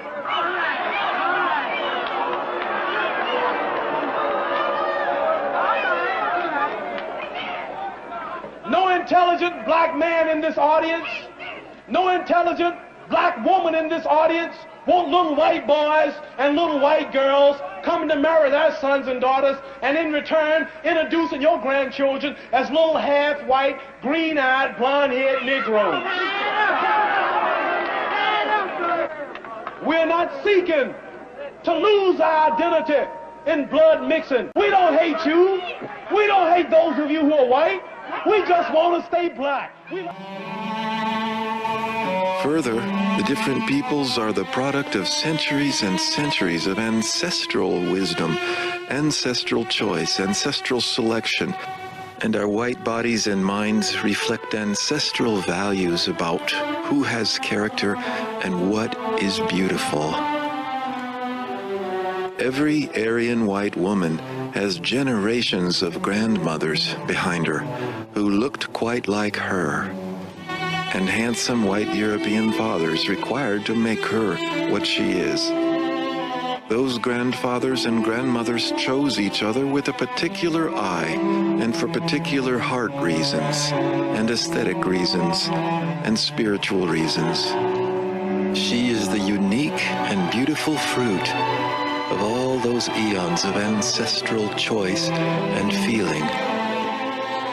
So who is stampeding the peoples into self-destruction and self-annihilation? And why have they so targeted the white Europeans especially? Why are they so intent on propagandizing the white Europeans into race mixing and self-destruction?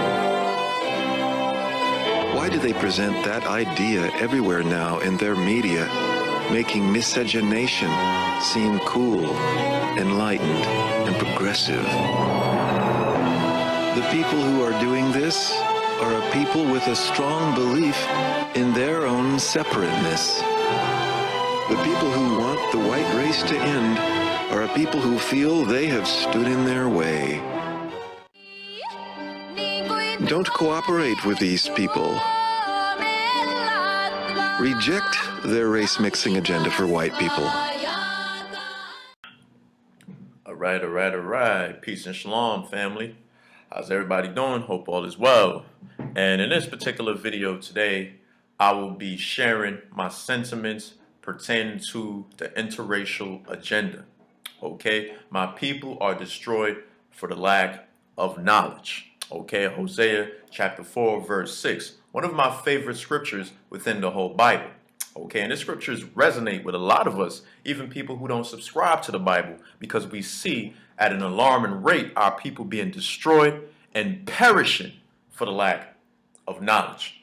Okay, so today I want to discuss and share some of my sentiments about the interracial agenda, because quite frankly, this is an agenda, and it's one of the more insidious and subtle agenda being orchestrated or being employed by what we call white supremacists, okay? By our adversaries, our enemies, by the parasitic, infested, disease, ravishing devils on the planet, all right? And a lot of our people are in a lackadaisical mode in regards to this agenda, which is very sad, because if you don't realize that this agenda will be highly detrimental if it's not combated in the long term for our people. It will have the most adverse of impact amongst our people in the long term. You might not see the actual ramifications being made manifest right now, but in the long term, this agenda will totally extinguish us. We will no longer exist, especially in the capacity that we exist today. We already diluted enough. You think that we need further dilution in our genome?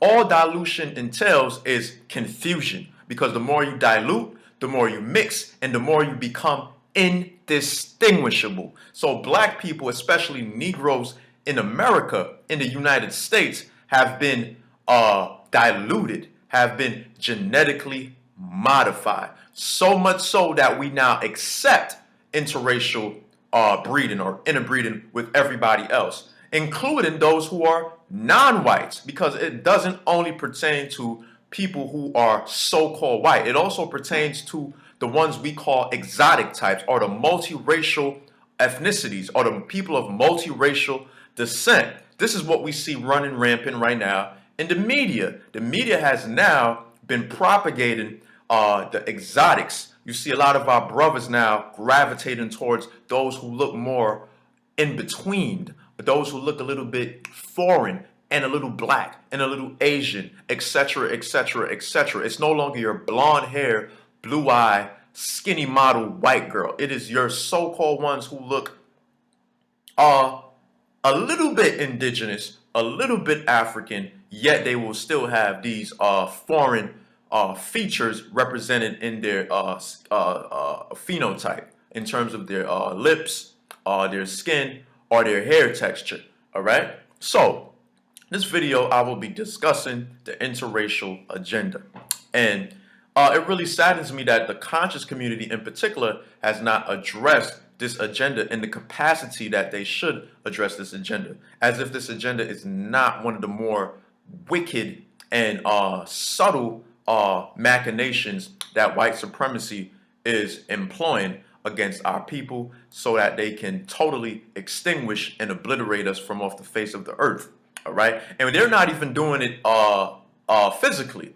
We're doing it to ourselves willingly by accepting and adopting this new age system of thinking. We have accepted this new age philosophy, this Aquarian age foolishness. Okay, me being an astrologer, I highly understand the affinity that our consciousness is having to this Aquarian energy, because Aquarians are the ones who are neutered. Aquarians are the ones who don't distinguish between gender. Aquarians are the natural homosexuals in the zodiac. Now, I don't have anything against Aquarians, but Aquarians are people with the disposition that are not in distinguishing amongst people. They don't care about constructs. They don't care about a personal phenotype or an image. They're only concerned about spirit, or they're only concerned about equality, humanitarianism. They're not people who are pro themselves. They're pro everybody, because that's the natural spirit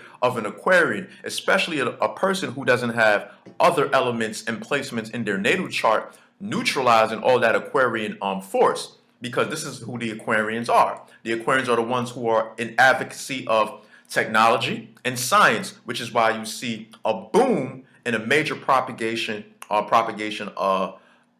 the scientific community in terms of technological advancements, so forth and so on. These are what we call the technocrats. Aquarians are the ones who are the natural atheists. All right. They also don't believe in religion. They also don't believe in these particular constructs that derive from the Piscean age, which we are right now obviously transitioned out of completely. So I just wanted to put that out there, that this is an Aquarian age philosophy. It's an Aquarian age dynamic and spirit and force that has now crept its way in our communities, and it has overwhelmed our people to the point that they're now totally obfuscated from reality as it relates to their identity and themselves. You know, when you strip a people's identity, what you can do, you can manipulate, you can create another person, another people. You can also suppress them. You can do anything you want to do with them because they don't know who they are. And if you don't know who you are, you don't know where you're going. If you don't understand yourself, somebody else will shape that reality for you. And this is exactly why we're losing and we're being destroyed right now at the rate we're being destroyed. This interracial agenda has crept its way within our communities, and the people who call themselves conscious is also abiding by and conforming to this agenda. Whether it's wittingly or unwittingly, it doesn't matter, because we have to realize and pay attention to these signatures, because these things are really devastating and impactful, man. We see an unprecedented rate of commercials, movies, music videos where there's no longer light-skinned girls anymore. In the early 90s, we knew that we had a light-skin boom where the preference was light-skinned females. Okay, we saw in the rap videos and so forth, but light skin is not the issue. It's not about the color only. It's about the admixture. Okay, because just because a person is light skinned does not mean that they're not black. All right, so I understand this dynamic fully. So when I say interracial agenda, I'm not attacking light-skinned brothers and sisters, because just because you're a light-skinned brother and sister, you still a brother and sister. All right, we're talking about the people who apparently have mixture. There's some type of foreign element that is permeating their genome, that is permeating their DNA. We're talking about half and half, 50-50 split in the autosomal matrix of the DNA. So these are the people that I'm primarily addressing in this video, in terms of them being dangerous to the progression and liberation and upliftment of our people. Because how are we going to liberate and uplift ourselves when we're still subject to the very ill identification issues that cause us to be in this condition in the first place? Okay, black people are suffering from ill identity crisis. Okay, we don't have an identity. We don't know who we are, and when we continually mix, all we're doing is further perpetuating this problem. All right, because now we're never going to be able to recover our true selves anymore, because we're going to be in a diluted form, and it's not going to be retroactive to our historical development and prowess, the things that we were, the things that we did. Some people will say, well, we need to move on and get over this race thing and all this type of stuff. Well, you know what? You a goddamn idiot. I'm going to just keep it real. You a goddamn idiot, and you have fell victim to the satanic new age agenda, which is dealing with all of the Aquarian influences and energies. And you know, let me just put a disclaimer there too, because just because these influences and energies are Aquarian doesn't make them bad per se. All right, but what this does is it's teaching us something. All right, these energies and forces are teaching us something very significant in terms of our spiritual evolution and development. Okay, this is what this Aquarian paradigm or age is teaching us. So it's Aquarian, they're often the ones who are more into more atheistic conception. They tend to be a little bit more lawless and promoters of freedom and liberation. They're the more liberal people in the zodiac. Okay, they're the most liberal sign in the zodiac. So when you're talking about feminism, when you're talking about equal rights, when you're talking about this egalitarian paradigm as it relates to minorities, whites, everybody becoming one, becoming unified under the same umbrella, with the same ideology, with the same philosophy. This is an Aquarian humanitarian ideology and philosophy, which registers in the satanic new age system, which we're apparently partaking in, are a part of. All right, so we got to be prepared as to what's coming in terms of this agenda, because all we're doing is creating more confusion, all we're doing is creating more problems, and all we're doing is further causing a rift amongst our children, the future generations to come. Okay, not only that, when you go with it from a DNA standpoint, you're dealing with swapping of genes. Okay, this is what we're doing when we continually mix. We're dealing with the swapping of genes. We're trading places. All right, this is why you see now a lot of black people, they might be dark skinned like me, but they'll have the spirit of a white person. And you see white people now with spirit of Negroes and soul, singing, dancing, and doing things that we never would have imagined to see them doing. All right, we know that these people were robotic and mechanical before, but now they're doing stuff. And obviously, the ones that are doing that have some Negro DNA in their genealogy. All right, so because we see this, you see, you people not paying attention, right? Just look at Facebook or Instagram and look at what we call the natural hair movement. Look who you see predominantly depicted in these movements: lighter skin, recessive features, wavy straight hair, chinky eyes, people who had no origin or genetic memory as to why black women returned natural in the first place. Because black women returned natural because they were damaging their edges, they were perming their hair, they were wearing the weaves, they were destroying their follicles through the synthetic chemicals and all the things that they were doing that was adversely impacting their health. So there was a revolution of consciousness that took place to where black women started to return natural, to embrace their essence, their natural self, okay, their natural kinky hair. You know what I'm saying? All of this type of stuff. But over time, this movement has been taken over by mulattoes, exotics, talking about natural hair. And you notice when you look at these tutorials on YouTube, the ones with the most hits are who? It ain't black women that look like me, all right? It ain't black negroid, big lip, broad nose, kinky hair woman. It is your diluted, so-called exotic, mulatto, mixed types, all right?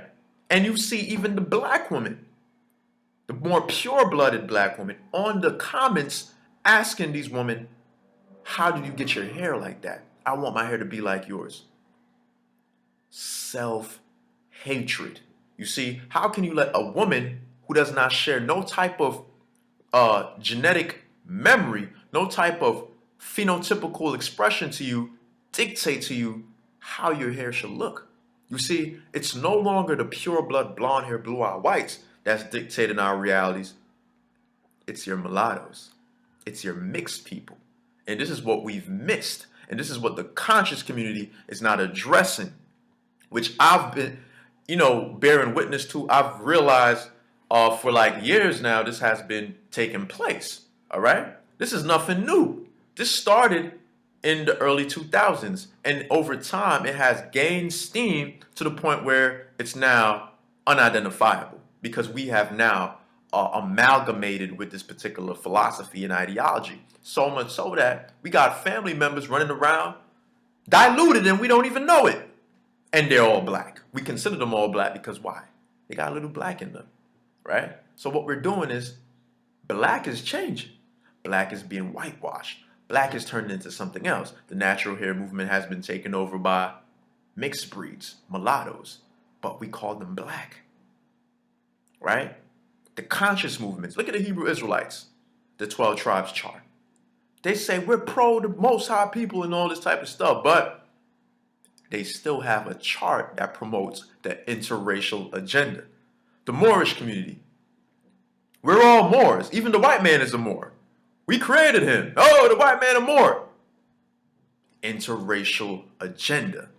All erected by Satan himself. And now it's being channeled through the media to reinforce that particular ideology. Okay, so much so that we're carrying out and extinguishing ourselves without the help of the white man, because he don't got to do it anymore. We're doing it to ourselves. And now he's able to usurp our accomplishments and our greatness because of it. See what I'm saying? So this is what's going on. And this is what I have a problem with. Again, I do not have an issue with who we calling a light-skinned black, because a light-skinned black gonna look like a black person regardless of his color. Because when we're dealing with albinos, albinos are still black, but they just lack melanin, all right? And this is not even the case when it comes to light-skinned brothers and sisters. You can clearly tell you a Negro still.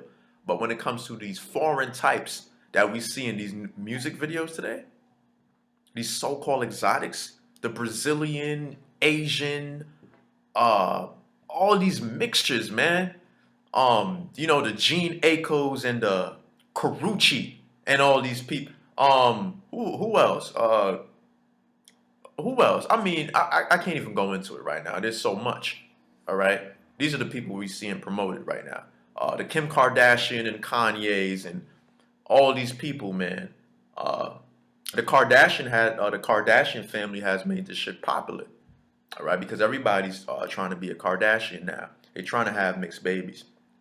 All right, we're witnessing a very unprecedented thing regarding even other races now want black women. White men want black women. Mexican, Hispanic men want black women now. Black men don't want black women anymore. Black men has been running away from black women.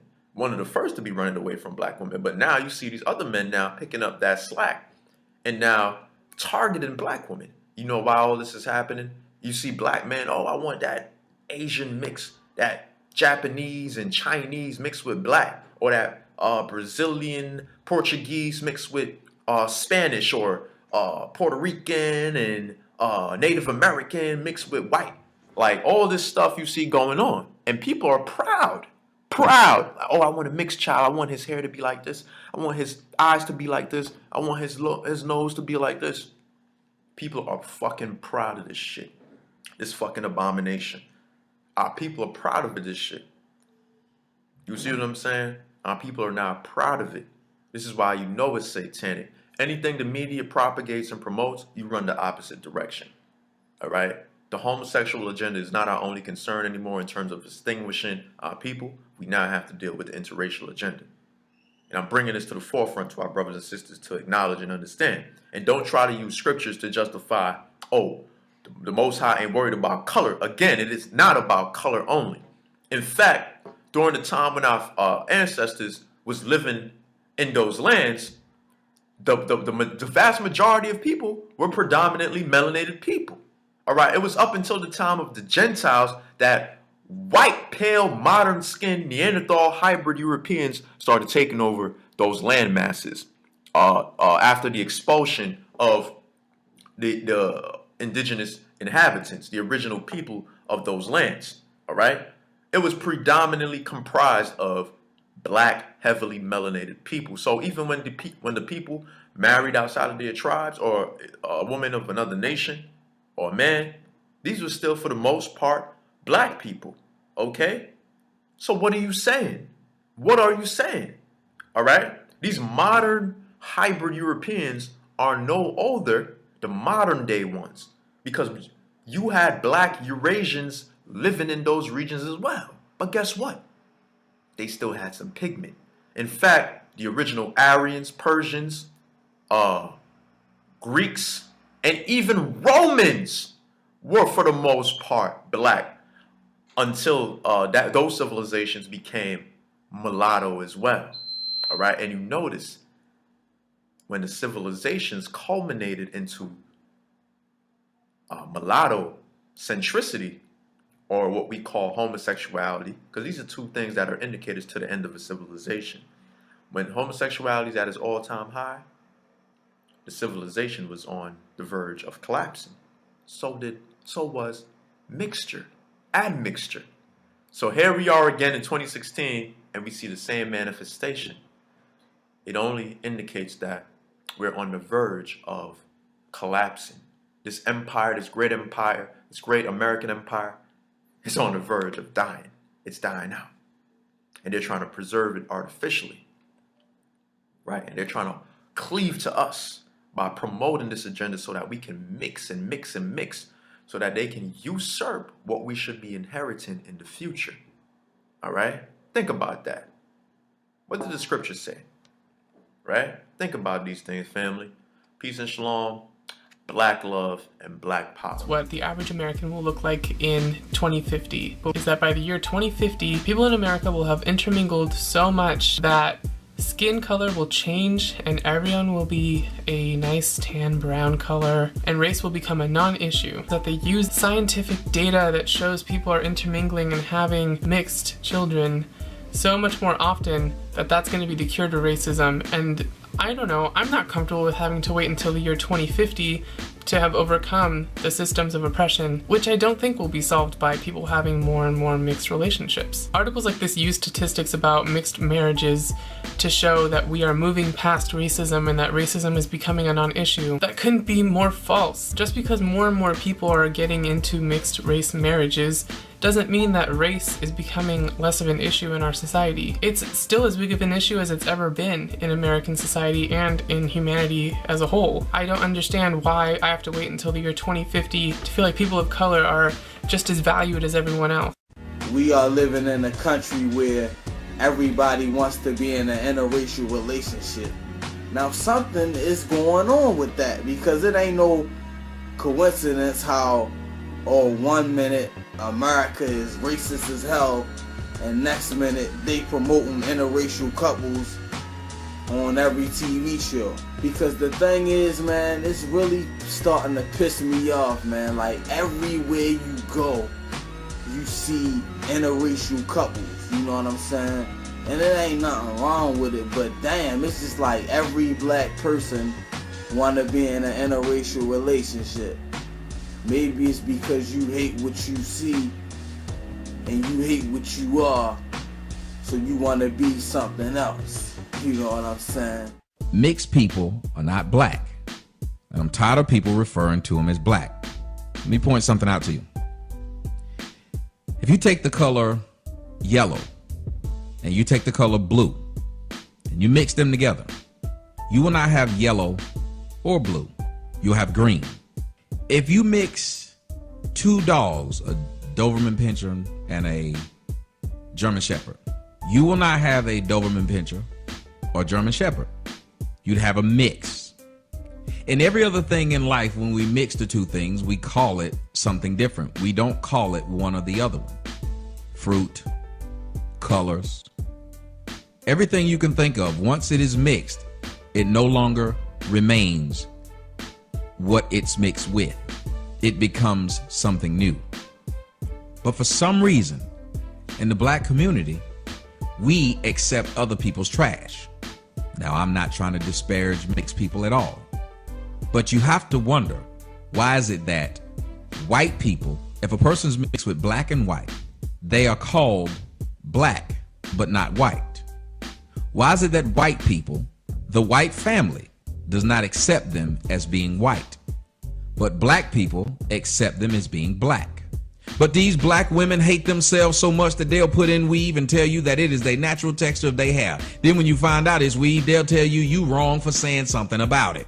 Why is it that we are so keen on being mixed with something? It is because we have allowed the trash of other people's race to become ours. We need to stop calling mixed people black.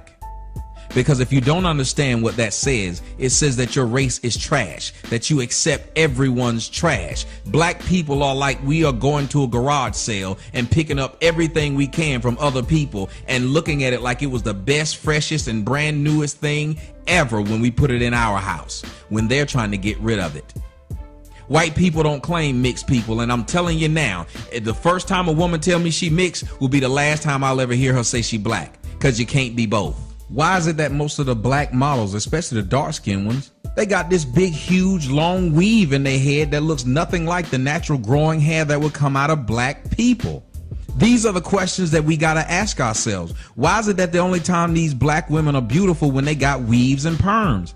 Ask yourself, why? And the reason that is because in the black community, we treat mixed people like kings and queens. Have you ever noticed the mixed chick is always the leader of a black group? A black group of chicks, the mixed chick is the main chick in the group. She gets all the attention. Do you know the kind of psychological problems that this is causing the black race by claiming mixed people? See, you got a black person that has to commit and to compete against somebody that looks nothing like them but can call themselves that. Don't you think it would be odd that if I was able to call myself a midget and hang out with midgets and play basketball with midgets, they would find it unfair that I was dunking over them and that girls were lusting over me because I was 6 foot but still calling myself a midget? This is why other races are against race mixing. This is how they keep their families together. This is why the Japanese are 96% homogeneous. Look it up, people, if you don't know what it means, because I ain't got time to explain. Other races understand that when you dilute your race, you dilute your people because you cause confusion and strife within your race. Do you not understand that that's why every time the white man landed anywhere he landed, he made sure that he had sex with the women and produced mixed children because it would drown out their race. It would cause confusion amongst the race. It would make them figure out, are the lights better than us? When you have that variety, that range of people you can call black, then you have inner fighting. That's why we have the light skin versus dark skin. That's why we say things like pretty hair and nappy hair. That's why we say things like she's pretty for a dark skinned girl, because everyone can claim they black.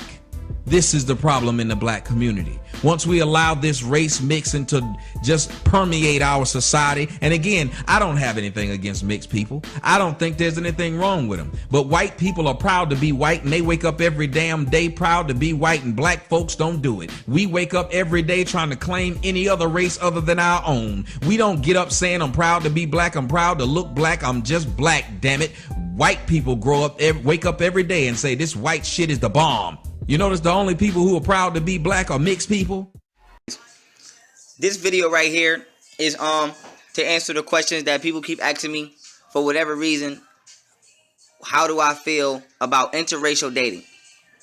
Now, I'm going to answer this question as maturely as possible before I give a build on why. But one, me personally, due to me having common sense and intelligence, I see the superior emotional and mental strength of the black woman due to the fact that no other woman on the planet has been physically, mentally, or emotionally abused more over longer periods of time than the black woman and still has been able to function. So therefore, that's the type of woman that I want functioning in my house, because she shows me that she can endure hell itself. With that being said, second, science will prove that the genetic makeup of the black woman is superior and that all people come from this woman. So, like they say, there's nothing better than the original. Why wouldn't you want the original woman, let alone the most dominant woman? Why would you want anything other than the best? Why? You don't go to the car lot and get the broke car. You don't go to the car lot and get the one that's scratched in the back, or that the transmission ain't working and you don't want to pull off with that one. The one that they trying to jig you with. Nah. You want the best car on the lot. Well, the black woman is the best car on the lot. And that's the one I want to drive. So there, with that being said, that's why there will always be a black woman in my household. I don't care if she got 1 kid, 100 kids, none of that. That's the queen, and she always has a spot in my house, period. But with that being said, interracial dating. I'm going to tell you exactly why interracial dating is not good, and I'm not going to use race like everybody else, because I'm not going to hold you up. Just like females, y'all might feel like there are some beautiful white men. Me personally, I feel like, damn, it is some beautiful white women on this planet, and Chinese women, and all other women that claim some type of nationality. But sticking with black and white, there are some beautiful white women on this planet. Even I must admit that. But I have enough intelligence to know that all things that look good might not be good. With that being said, I'm sticking with the black woman. Now, with that being said, interracial dating is very, very, very, very, very, very unhealthy to the child being born. And I'll tell you why. Because, black man, apparently you with this white woman because you do not possess the emotional strength to be with a black woman. Because a black woman, like you might say, she's hard to control or she's feisty. No, that is the lioness. And you are a cub. You ain't no lion yet. So a cub want another cub. You don't possess the mental and emotional strength to be with a black woman. So you run to the white woman. Because the white woman gonna make you feel like a man when you just a boy. The black woman gonna let you know you a boy when you think you a man. So that's why you run to the white woman. Now, another reason why it's very detrimental to the child, because knowledge. Unless this white woman is gonna teach her mulatto child that we enslaved you, we enslaved your father's side, Christianity is a lie. Everybody on your father's side that's Christians is only Christians because my great-grandfather raped your great-great-great-grandmother and we forced this on them and we cut the babies out y'all's stomach and stepped on the head and lynched y'all and tired y'all and feathered y'all and ripped y'all in half with horses. And that when you go to school and you mulatto, everything that we teach in the school is a lie, and it's all Western civilization to further indoctrinate any children that come out looking like your father. Unless the white woman is teaching that, she can't be your wife because she doesn't have the child's best interest in hand because she's not telling the child the truth. Now, you can say I'm being racist or what you want, but this is just the truth. If my wife teach my children, or you're going to teach my children the truth, the good and the bad about black people. Just like I will tell my children when I have some. You see them dumbass retards at the corner? I used to be one of them dumbass retards, and you don't want to be one of those. Or you see this, you see me today, this is what you want to be. Unless a white woman is going to tell her child, her mulatto child, do you see all these white people walking around today? Well, everything they got come from the suffering of everybody on your father's side and ain't shit. Unless she gonna tell her kid that, you don't need to be with that white woman because she doesn't have your child's best interest at hand. Period. We not about to play this game. How can a black man be with a white woman and you think that this is healthy for the child and you don't have no plans on mentally teaching this child? Is that white woman going to tell that mulatto kid, oh, we made up Christmas, that shit's a lie. We made up Easter, that shit's a lie. We made up Halloween, that shit's a lie. Oh, by the way, all the holidays are actually a lie that my European side of the family made up. Oh, yeah, and this diet that we're eating, this meat, this bloody steak that we're eating, it comes from me my ancestors being in the Caucasus Mountains and us eating raw bloody meat, and that's why I like bloody meat. Is she going to tell the kid that about the diet? No. So why are you with her? She doesn't have your best interest at hand because she don't even know who she is, and you apparently don't know who you are. That's why you with her. So my thing on interracial dating is you can date all the goddamn white women you want, but unless they teaching that the black man is God and that the black woman is the goddess, or so that people can understand it, that black people are the original people of the planet Earth and the divine, and God's divine children or children of the sun and the melanated beings, and unless she is teaching that, yes, she is a mutated offspring of a event that took place on the island of Pelon, which is recorded in their secret Masonic Bible, then you don't need to be with that white woman. But if that white woman is talking that, marry her. I will bring the ring down the aisle. I will be the pallbearer, ring bearer, whatever you call it. I will be that.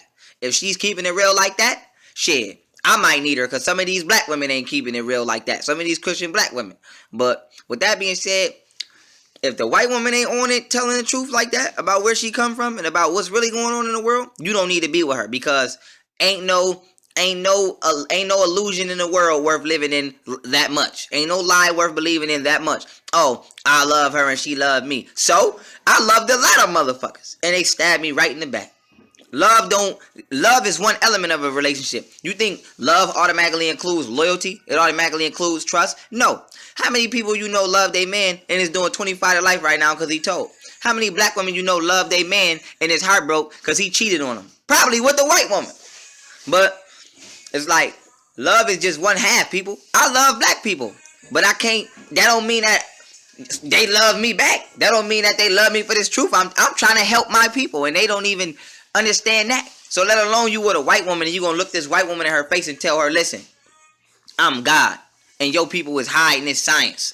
And even if you prove it to her, that means, okay, now she gotta tell her father, her uncle, her uncle's uncle, her uncle's brother's uncle's father, her cousin, her sister, her whole white family is gonna be like, oh my God, Jane, what the hell is wrong? You got this. You feel me? So unless that white woman is strong and she telling the truth about who black people is, I personally would not be with her. But if she is, God damn it, sister-in-law, sister, all that, because we here for the truth and the truth only.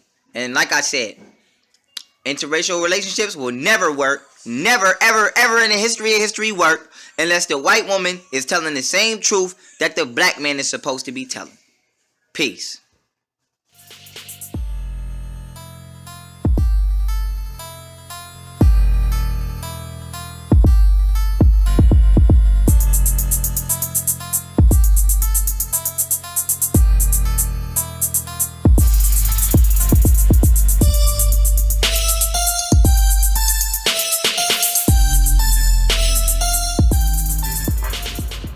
Hey friends, and well, let me be honest, probably before this video is over, some of you will consider me as an enemy.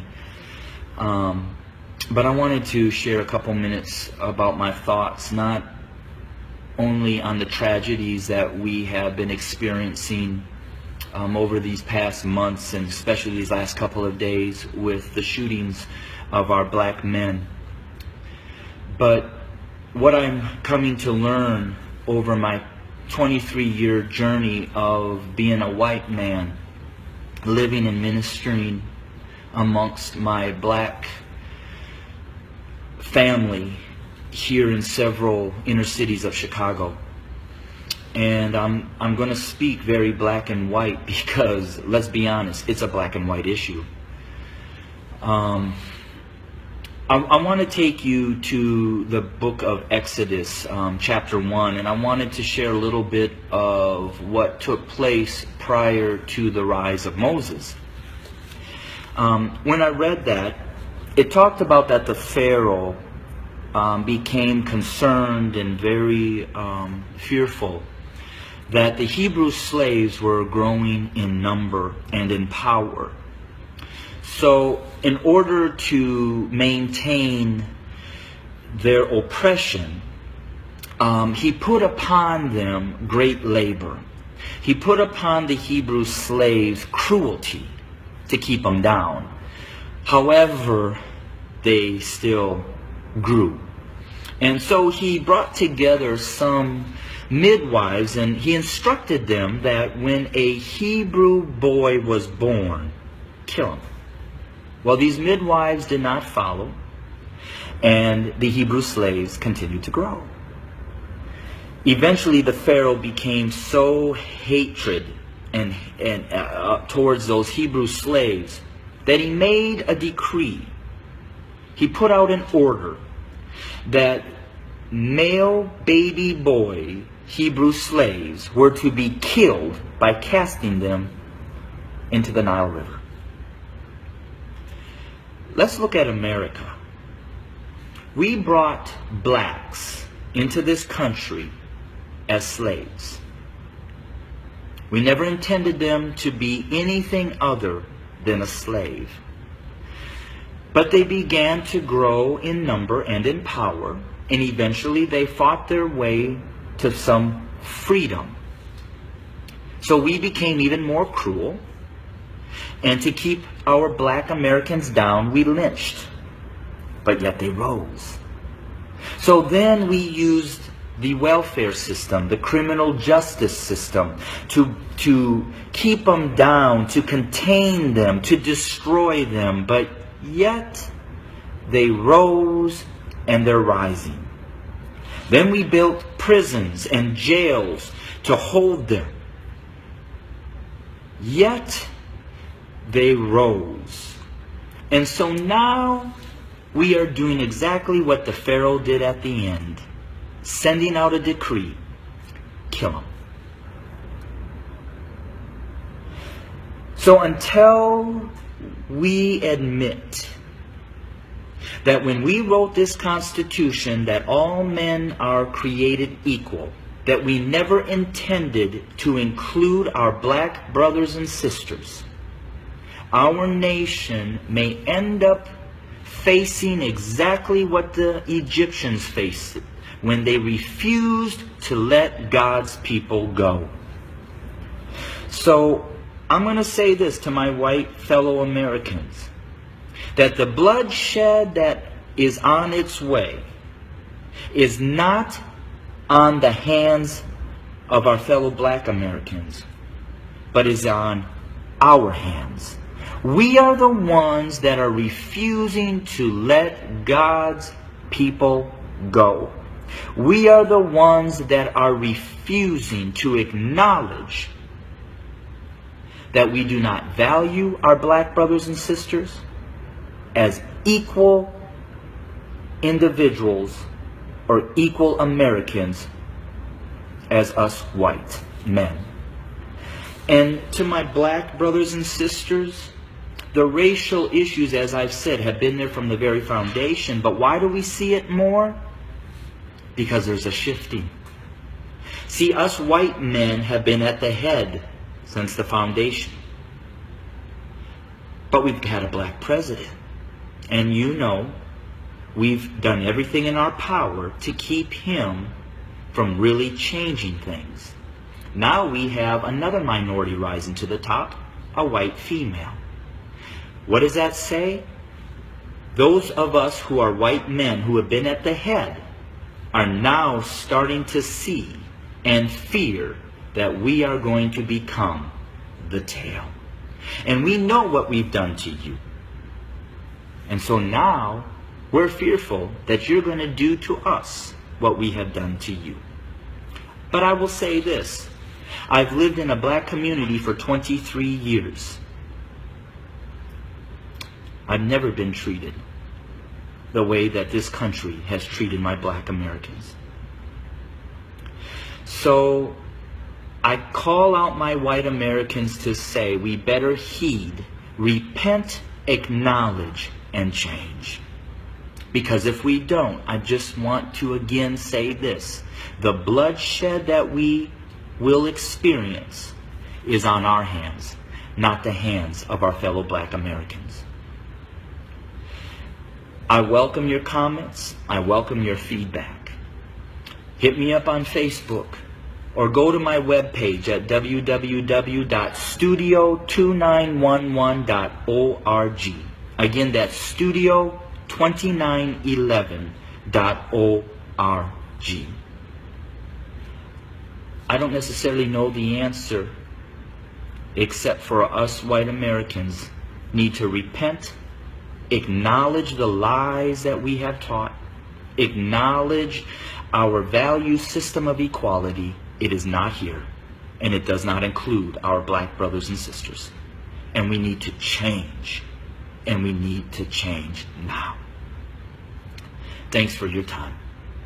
Bless you. The Book of Jubilees, Chapter 8. We're going to go into Shem's lot of inheritance. Verse 12.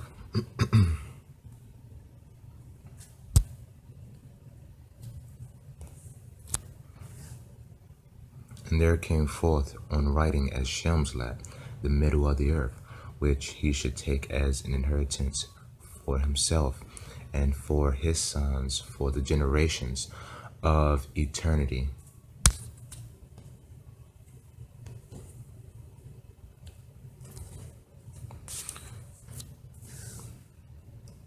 So now we have Shem's lot of inheritance being given to him. It's the middle of the earth. This portion came forth by lot for Shem and his sons, that they should possess it forever unto his generations forevermore. Verse 18. And Noah rejoiced that this portion came forth for Shem and his sons, and he remembered all that he hath spoken with his mouth in prophecy, for he hath said, Blessed be the Lord God of Shem, and may the Lord dwell in the dwelling of Shem. Verse 19. And he knew that the Garden of Eden is the Holy of Holies, and the dwelling of the Lord, and Mount Sinai, the center of the desert, and Mount Zion, the center of the navel of the earth. These three were created as holy places facing each other,